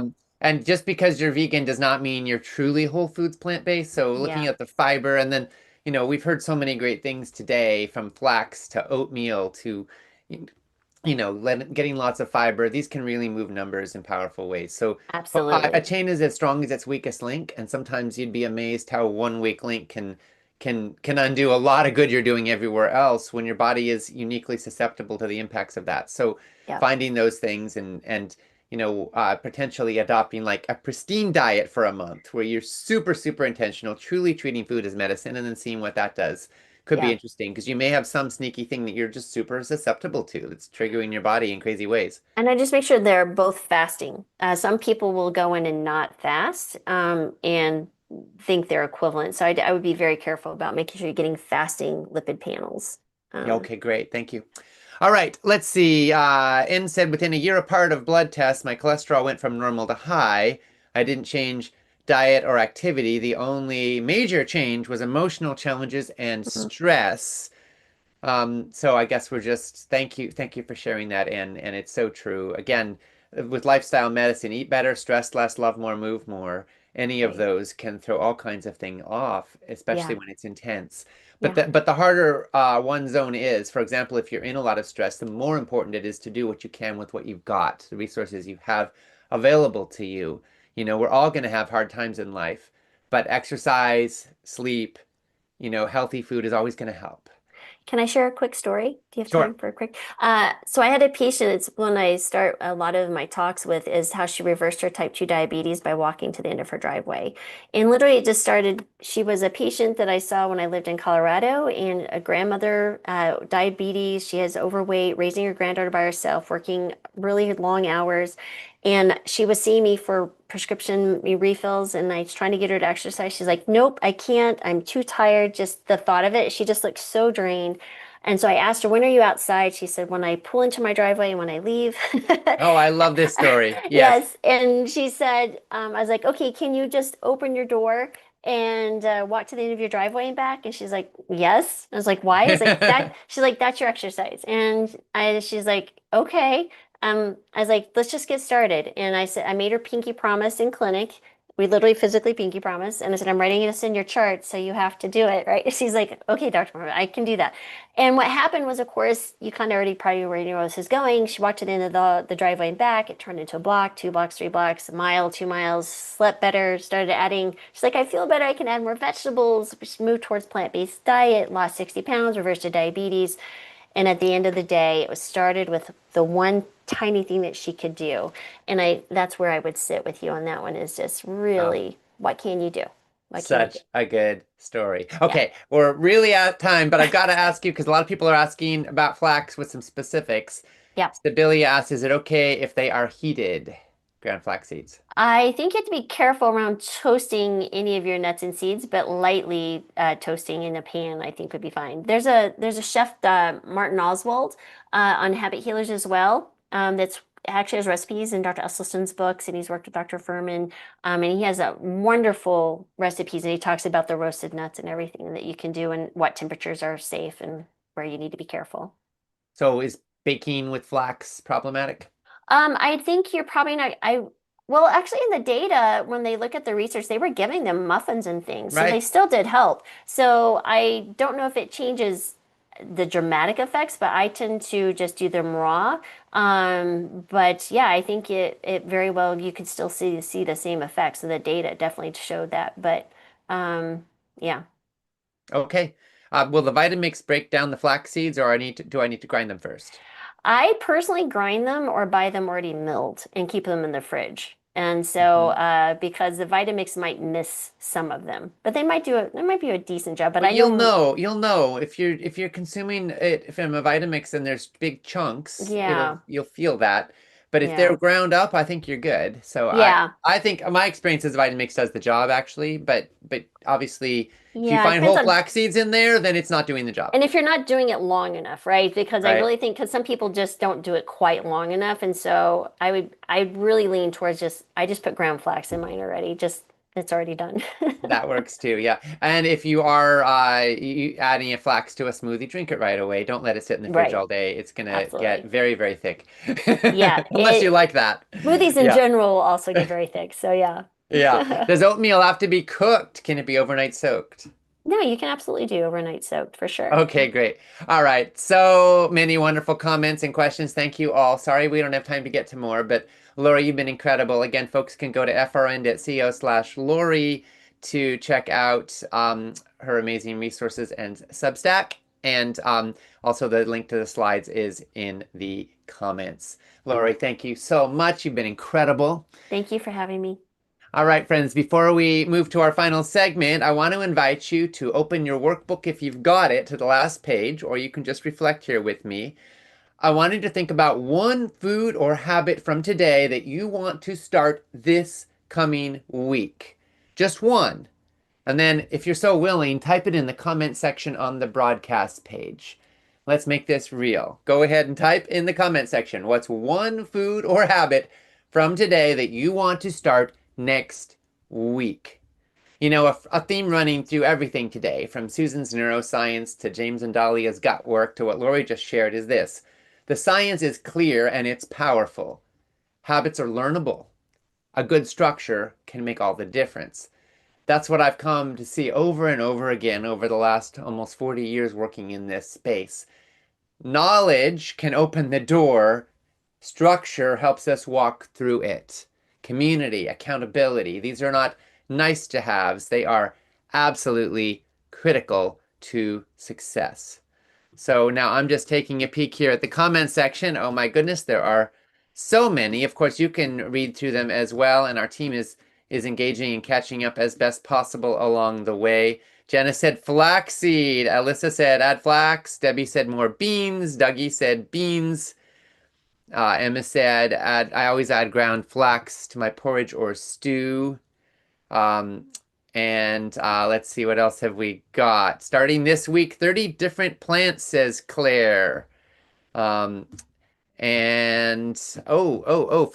says Marilyn. Eating protein and veggies first, says Jane. I'm going to start adding ground flaxseed to my oatmeal, says Trisha. Eat veggies and protein first, says Holly. Barb says 2 tablespoons of ground flax and chia seeds daily. Okay, a lot of people are getting on the flax bandwagon. That is for sure. Fermented foods daily, says Karen. Miso, says Gail. Wanda said 30 a week in plant eating. All right, wonderful, wonderful. Thank you all so much. So many great ideas. Switching to oatmeal, says Donna. Great. Question about where to find the workbook. It should be on the broadcast page. If you're watching this at wlc.foodrevolution.org/workshop/broadcasts, that is the link to the broadcast page here, which hopefully you're on. You should find it if you scroll down a little bit, and our team will be posting in the comments the link to the slides from Lori's presentation as well. So, all right, thank you all. Now, before we show you the system we built to hold all of this together, I want to bring in one more voice, someone who really helps to make it all real.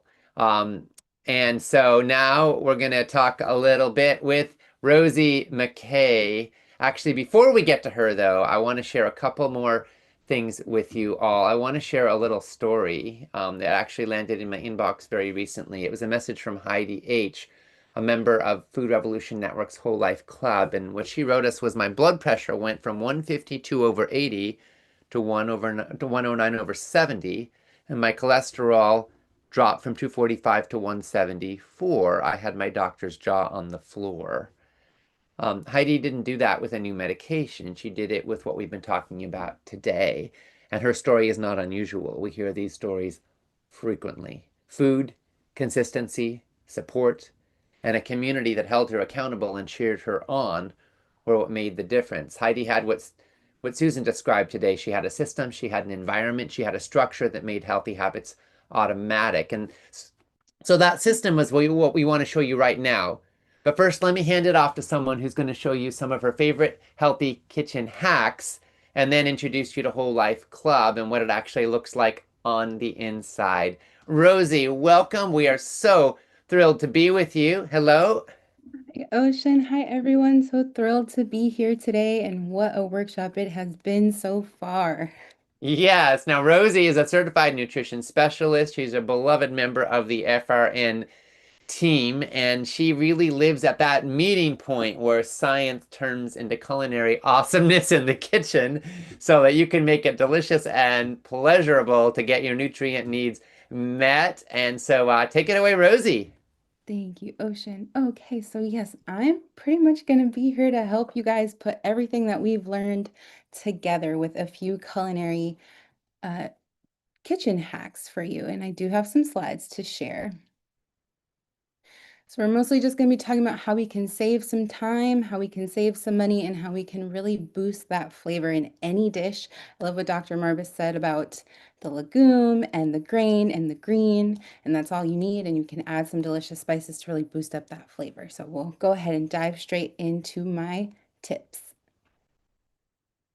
All right, so starting with our budget stretcher. So there are two things we can do to really maximize our budgets, especially while we're trying to make sure that we are eating as nutritionally dense as possible. First and foremost, we want to shop sales and shop seasonal produce, especially for short shelf life produce like berries, leafy greens, stone fruits, things that can kind of go bad rather quickly.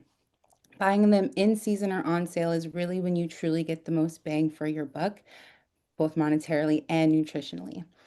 In addition to that, buying long shelf life produce in bulk can also be a really helpful budget stretcher. So think things like apples, potatoes, sweet potatoes, winter squash, cruciferous vegetables like cabbage or broccoli. All of these things typically last a lot longer, whether they are going to be out on your counter or in your refrigerator. So buying them in bulk definitely helps with the overall cost. So this is where you really want to look for your wholesale club options, maybe CSA boxes. You can buy things in bulk or whatever your farmer's market might be having a special on for larger volumes of those types of items.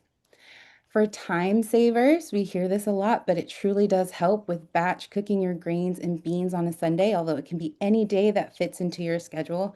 So cooking a big pot of grains like rice or quinoa or farro and other legumes like lentils and chickpeas ahead of time in big batches. They cost a fraction of what canned does, although canned can still be helpful. They freeze really well, they refrigerate really well, and they help you set up your meal plan for the week. Additionally, stocking your freezer. So making sure that you're having things in your freezer like frozen spinach or kale, mixed vegetables that can easily be tossed into a pan. Berries are another really great one to keep in the freezer, especially to prolong that shelf life, or even tropical fruits. They go into smoothies that we were just talking about, oat bowls, soup, stews, and you don't really have to do a lot of prep, which is nice. So you're cutting down on chopping, washing, all of those steps to help you get nutritious food on the table a lot faster. And then finally, our flavor booster. So toasting our spices. It really can transform any dish if you just take an additional 30 seconds to transform the flavor of things like cumin, coriander, mustard seeds, and fennel seeds. These things are flavorful on their own, but because of the natural oils in some of these spices, when you toast them, it really just takes it up to another level. And then finishing with acid. So having a squeeze of lemon or a splash of vinegar on your meals, especially grains or beans, can wake up the flavors. It also will add things like a little bit of a boost of vitamin C if you're squeezing some lemon or some lime on there. And even the vinegar can help due to the acetic acid compound in terms of how our blood sugar responds to some of the foods that we're eating. So finishing our meals off with acid can also be really helpful. And so those are my kitchen hacks. And now we're going to take a look into Whole Life Club, a wonderful community filled with lots of support, recipes, and great information for you in your journey. So when you are in Whole Life Club, this may be one of the first things that you see is your weekly guide. Once you're here, you're going to be invited to include your way into a health track. So you have a little bit of a personalized experience within Whole Life Club. And then each of those health tracks, you get a weekly guide that is updated from week to week. So it's fresh information each week to help you stay motivated and to keep you accountable in your journey, as well as building up your resources in your education. So you'll always be greeted with an action of the week video from either Nicole or Ocean to help you introduce you to the topic for that week. Underneath that, you're going to find some recipes to try. They are usually curated to the topic for whatever track that you're in. So that'll be really helpful if you're somebody that's looking for healthy eating tips. We have a lot of great, well-rounded recipes. If you're somebody that's looking for guidance with heart health, we have recipes related to that as well. And underneath the recipes, you'll find our resources. So these are also specific to the health track you're in. You'll find anything from our Food Revolution blog articles, peer-reviewed research papers, or even sometimes we'll have various interviews or YouTube videos to help really bring a lot of this information together.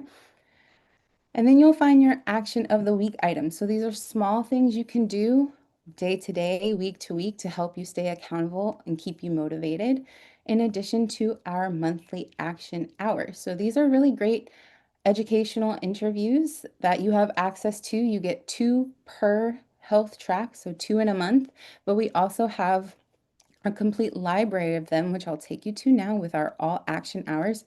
We have over 88 of these action hour interviews, so quite a broad range of health and nutrition topics for you to really dive into the science and keep that learning going. Another great beloved feature within Whole Life Club is our recipe library. So I'll take you there now with our all recipe section of the community center.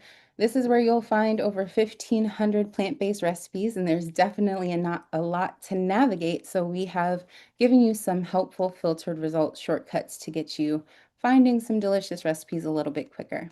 There are a few ways that you can navigate this page. We'll start with the filtered results first. So you'll click that, and you have the option to choose between geographical region, type of recipe, and common ingredients. You can stack these as well to help condense your search.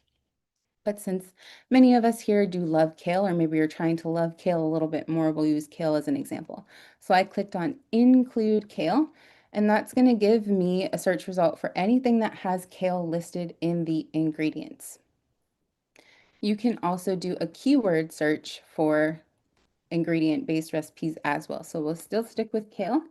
What's nice about the search function here is that it typically yields a little bit of a higher result because it's not only going to pull from what's in the ingredient list, it's also going to pull recipes that maybe list kale in the recipe description or maybe in the substitution section, so that you have a little bit more of an option in terms of what you're looking for. But there's lots of ways to reduce the number of recipes you're seeing when you're initially in this section to help you get to some delicious things a little bit quicker.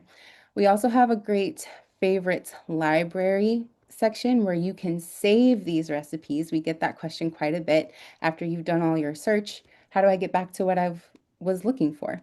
So you can save them by just clicking on this save to favorites. And this will then compile into your own personalized favorites library for you to revisit whenever you'd like.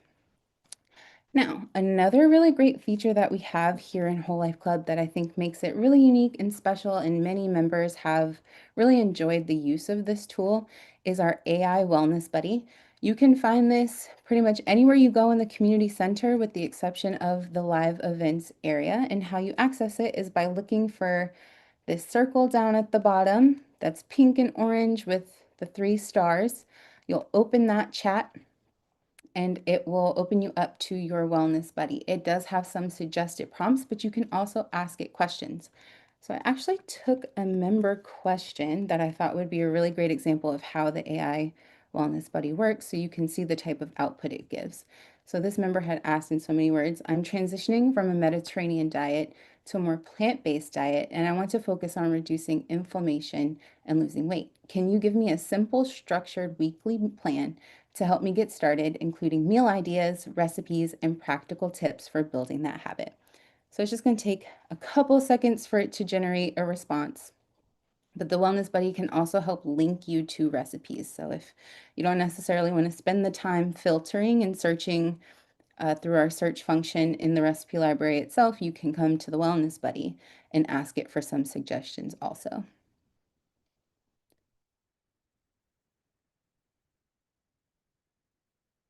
Sometimes it takes just a little bit of time. My internet might also be a teeny bit slow.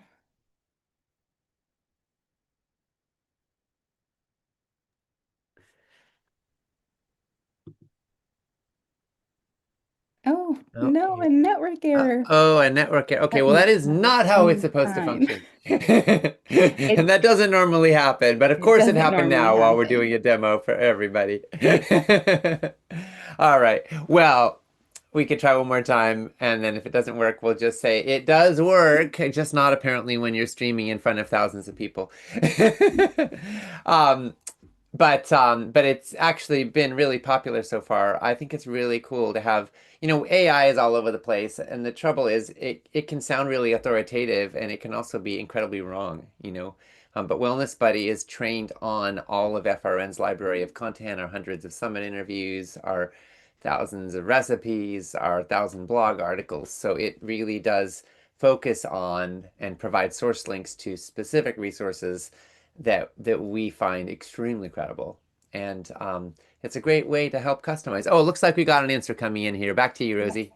Thank you, Ocean, and completely agree. It is a very special tool for that reason, because of the resources that it pulls.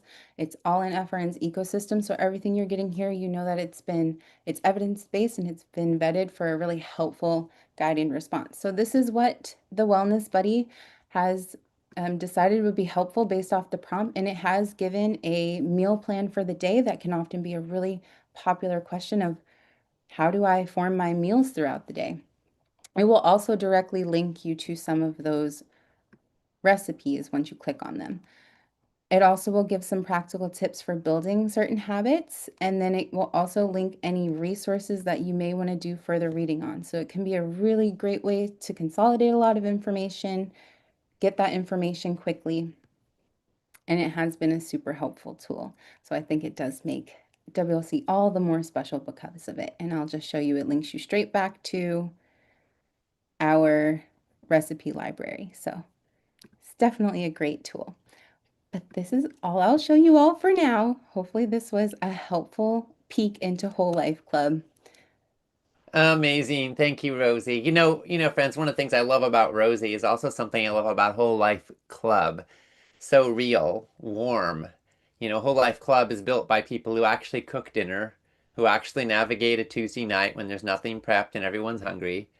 And Rosie, you are such a warm, friendly, accessible, and incredibly, wise guide and mentor in the journey. And I feel so proud every time Whole Life Club members get to connect with your wisdom, which folks get to do regularly. Thank you so much for giving us a little tour here. And the reason we're talking about Whole Life Club right now is because it's FRN's membership community, and we created it as a resource to really help you not have to do it alone, not have to figure it out alone, and make this work in your busy real life. So, and there is a special opportunity here today for folks who are part of this workshop to join in for a $1 14-day trial. So we'll tell you a little bit more about it now, and then we'll take a little more time for questions and answers at the end. So here's a little peek at what's inside Whole Life Club. And I want to invite you to imagine something with me. I want you to imagine waking up 6 weeks from now. Your gut isn't bloated. Your energy is consistent through the afternoon, not crashing. Your numbers are moving in the right direction, whatever that is for you. And when you sit down to eat, you're not wondering what to do. You know, because you've built a rhythm, and that rhythm has become part of you. Your path of least resistance is a healthy one. And we built Whole Life Club to help create that life for you. A life where you can really live all of this day in and day out. You just watched Rosie walk you through what it looks like on the inside. Now, let me tell you a bit about what it feels like to be a member for a year. And if you're already a member, feel free to post in the comments on the broadcast page what it's been like for you or what it's meant to you to be a part of Whole Life Club. So the first thing that happens when you join is we ask you a few quick questions to clarify what's your health goal right now and where are you in the journey. Based on your answers, we build you a personalized journey through our expert library, starting with what we call your next 8 weeks. If you want to focus on gut healing, you get a curated track through the exact kind of science that James and Dahlia just shared, complete with learning and recipes, weekly action steps, and action checklists. If you're working on blood sugar or your heart, Dr. Marbus's world is waiting for you. If you're wanting to optimize your brain for mental clarity and prevent dementia, there's a track for that. This is where today's science goes to live and grow week by week in your life. Inside Whole Life Club, you also get access to over 1,500 plant-based recipes, and 6 curated recipes land in your account in your email inbox every single week. You saw Rosie search the library. That's available to you every single day. You also get our Wellness Buddy AI, which is an in-platform assistant grounded in and trained on FRN's content, so you can ask it anything and it knows what we're up to and our content inside and out. And if you don't like AI, you can skip it. That's totally fine. One of my favorite parts of Whole Life Club is the live time our community gets to spend together. So every month, Rosie and friends host 5 live sessions in a variety of formats. And if you can't make it live, replays are always there for you. There are culinary and coaching Q&A sessions. It's your open floor to bring your real questions about food and nutrition and lifestyle. There's table topics, which is where the community gathers to explore monthly themes and learn from each other's experiences. Community Connection offers a smaller, more intimate space for peer-to-peer support and building friendship and support on the journey. And member support is there whenever you need help navigating Whole Life Club and getting the most out of your experience.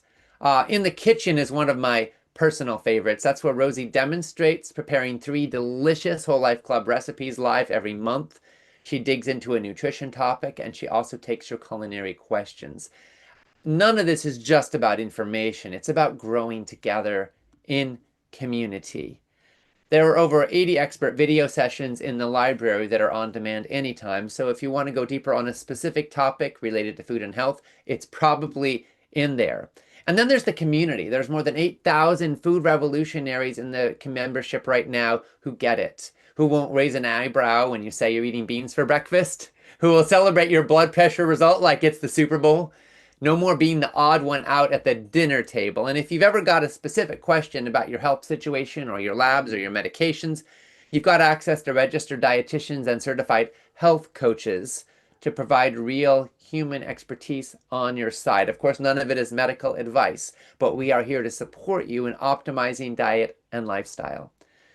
Just to give you an idea of some of the responses, I just want to share a few of the messages we've received that meant a lot to me. Juanita, one of our members, said, "I'm no longer pre-diabetic.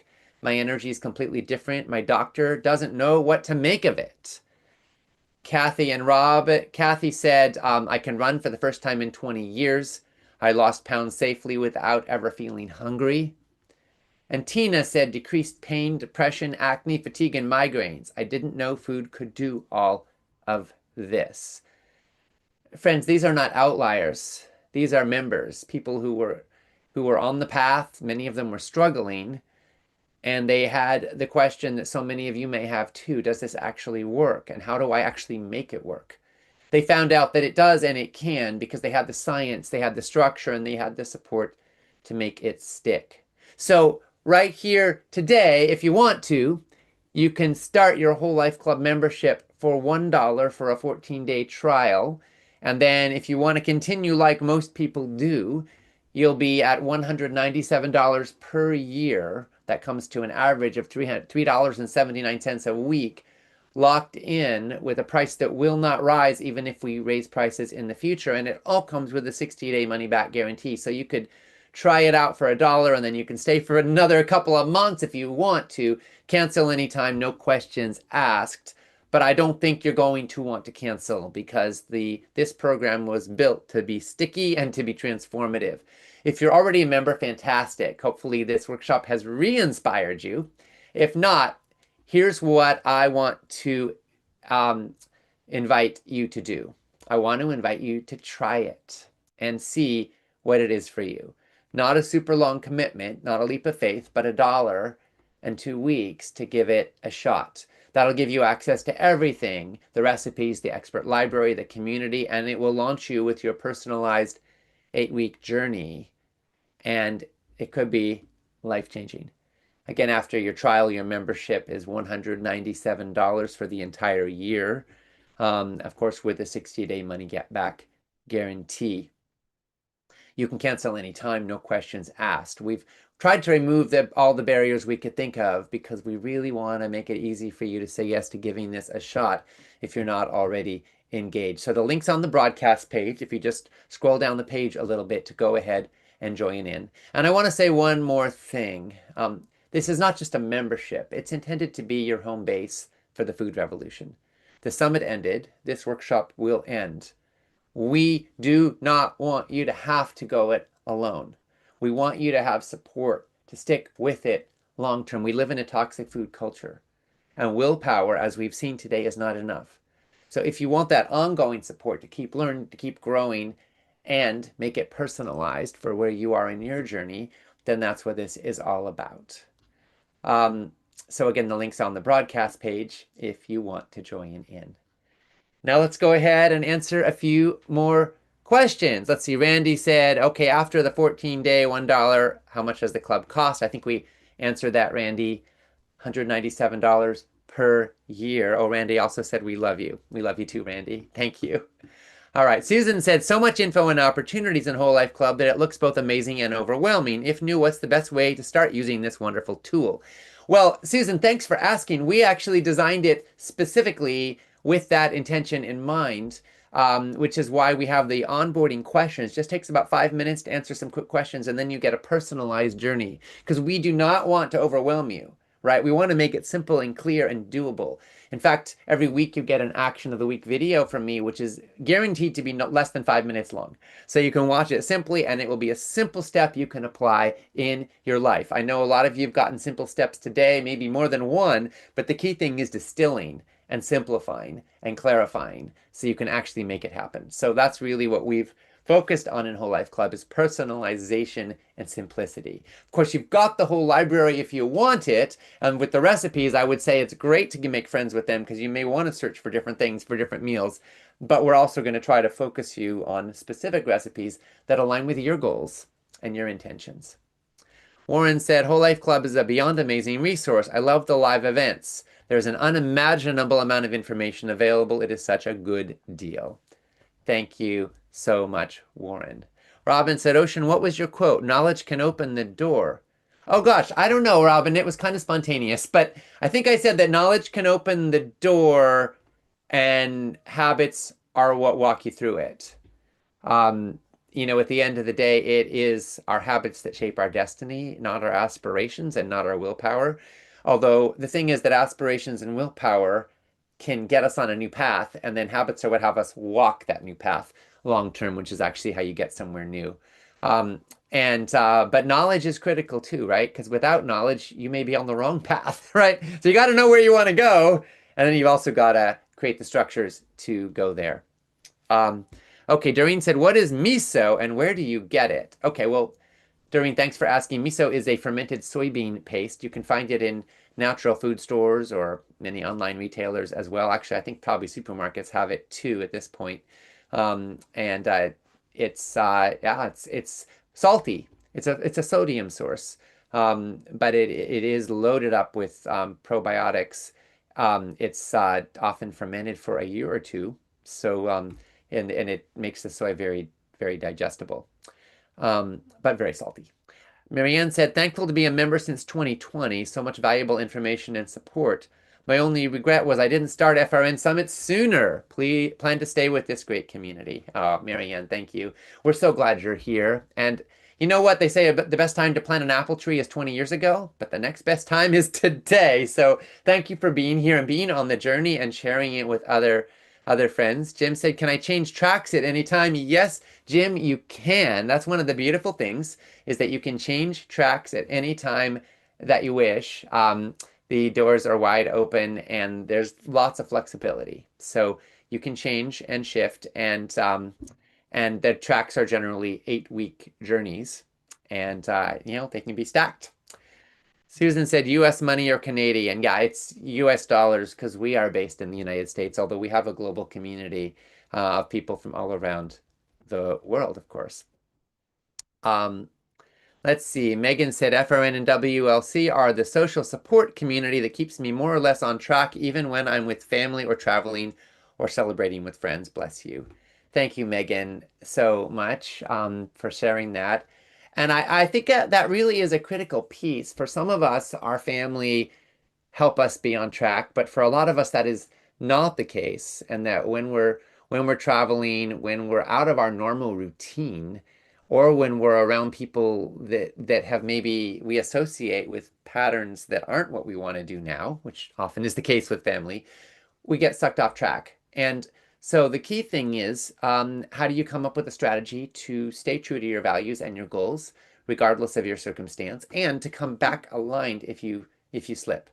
And that's where that social support community can really be powerful. So whether it's Whole Life Club or another one, we really encourage you all to take advantage of getting yourself support. Don't try to do it alone. There's a saying, if you want to go fast, go alone. If you want to go far, go together.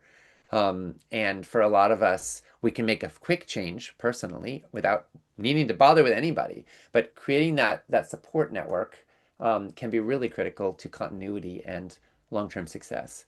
Marguerite said, Wellness Buddy has been very helpful for me. It has included links to recipes related to my query. That's wonderful, Marguerite. Yeah, we designed it to really tie to a lot of the recipes that that are in Whole Life Club, because that's where the rubber meets the road, so to speak, right? Is in the kitchen. Okay, a few more questions here. Helena said, do I need psyllium on top of all fiber for breakfast, and how much? Well, there's no like perfect one size fits all here, Helena, but the research on psyllium is pretty compelling when you have enough water with it. Most of us could do with more fiber. They say that you need to get 30 to 35 grams a day. That's great. Some people do better with 50. Our Paleolithic ancestors may have had 100. So getting, 10 grams of psyllium husks in 8 or 16 ounces of water can be a wonderful habit to bring into your life on a regular basis. Can be, yes, on top of breakfast or, at some other point in the day. And it can help keep you regular and also be really good for your gut microbiome. Just make sure you get plenty of water with that psyllium because it absorbs so much of it. Terry said, Rosie does really great along with Will and others. Whole Life Club is really great. Been part of it for maybe 3 years now. Greatly appreciated. Oh, thank you so much, Terry. Rena said, I've been involved with FRN and Forks Over Knives just about 3 years, and my life and health is 100% better. Not sure I would still be moving had I not discovered you all along the way. Thank you all. Oh, Rena, thank you so much. This is why we do this. It just warms my heart to hear stories like yours, and we do regularly. The thing is that the principles that we've been talking about today, they consistently, not like always, right? Not like a guarantee, but consistently make significant impact on people's lives in positive ways. I mean, it's to the point that Lori has led immersions for a week where people follow her protocols exactly, and they get off of diabetes meds, they get off of blood pressure meds in a week because their levels have come down so much. Their A1C has come down, their LDL cholesterol has come down, their blood pressure has come down. Like in a week, it's that fast and it's that powerful that she has to actually titrate them off of their meds rapidly so they don't over-medicate. Food can be medicine. It can be powerful. And I'm so glad you're here learning and participating with us and that you're experiencing these benefits. Bless you and keep it up. Donna said, I've been a member for a while. Are the different tracks available for me? Yes, Donna, thank you so much for asking. So we just have made this switch. So June 1st is actually the dawn of the new era of Whole Life Club, the track-based. And if you don't do anything, you'll continue to receive content from us regularly, and we'll just kind of have default tracks. But we really want to encourage all of our old members to go ahead and fill out the onboarding survey if you haven't already. You'll find it when you log in. You're getting emails from us you've already gotten one or two. You'll get another one in a couple of days with the link, and that's a great idea. Okay, let's see. Virginia said, thank you today. It was excellent. It confirmed everything I've been doing for many years now. Wonderful speakers. Thank you, Virginia. So glad you're here on the path. Randy said there must be 1 million people here online with FRN now. Well, Randy, we actually do have over 1 million members at this point. So if you feel like alone or like an isolated person ever, you're not. There's a lot of people who care about this. It's just so inspiring to be a part of a movement of human beings of conscience and integrity who are willing to think differently, eat differently, and live differently than the norm, take charge of their health and be a part of the solution. Jennifer said, thank you, Ocean, for this offering. It's clear that it comes from your kind heart with passion. Thank you, Jennifer. Yeah, it does. I care. I care about people. I care about the earth. I want to help people feel better and live longer. And Food Revolution Network is designed to create resources to support that. So thank you for taking advantage of it.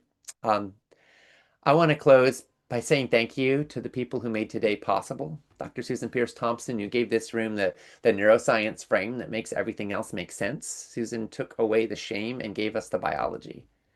James and Dahlia Marin, who made the gut approachable.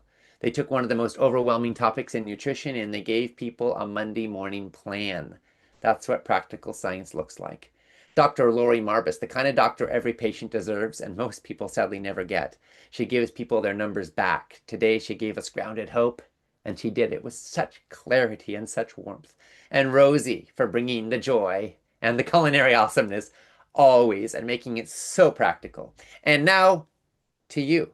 You showed up today. Maybe you came from the summit with your head full and your heart open. Maybe a friend sent you this link. Maybe something in your own health journey brought you here. Whatever the reason, you showed up to learn and to grow and to find out how to implement. It's a big deal. It says a lot about who you are.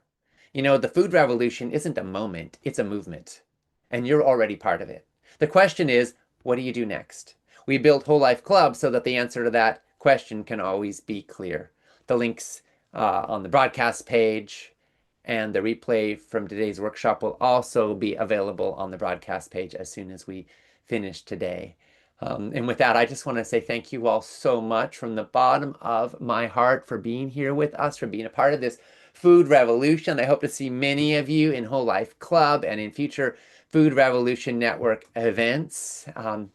Let's do this, friends. Let's do this. Let's make this happen. Thank you so much for being with us. We bless you. We wish you health and vitality and peace and joy and lots of good food. It's been wonderful, and I hope to see you in Whole Life Club too. Bless you.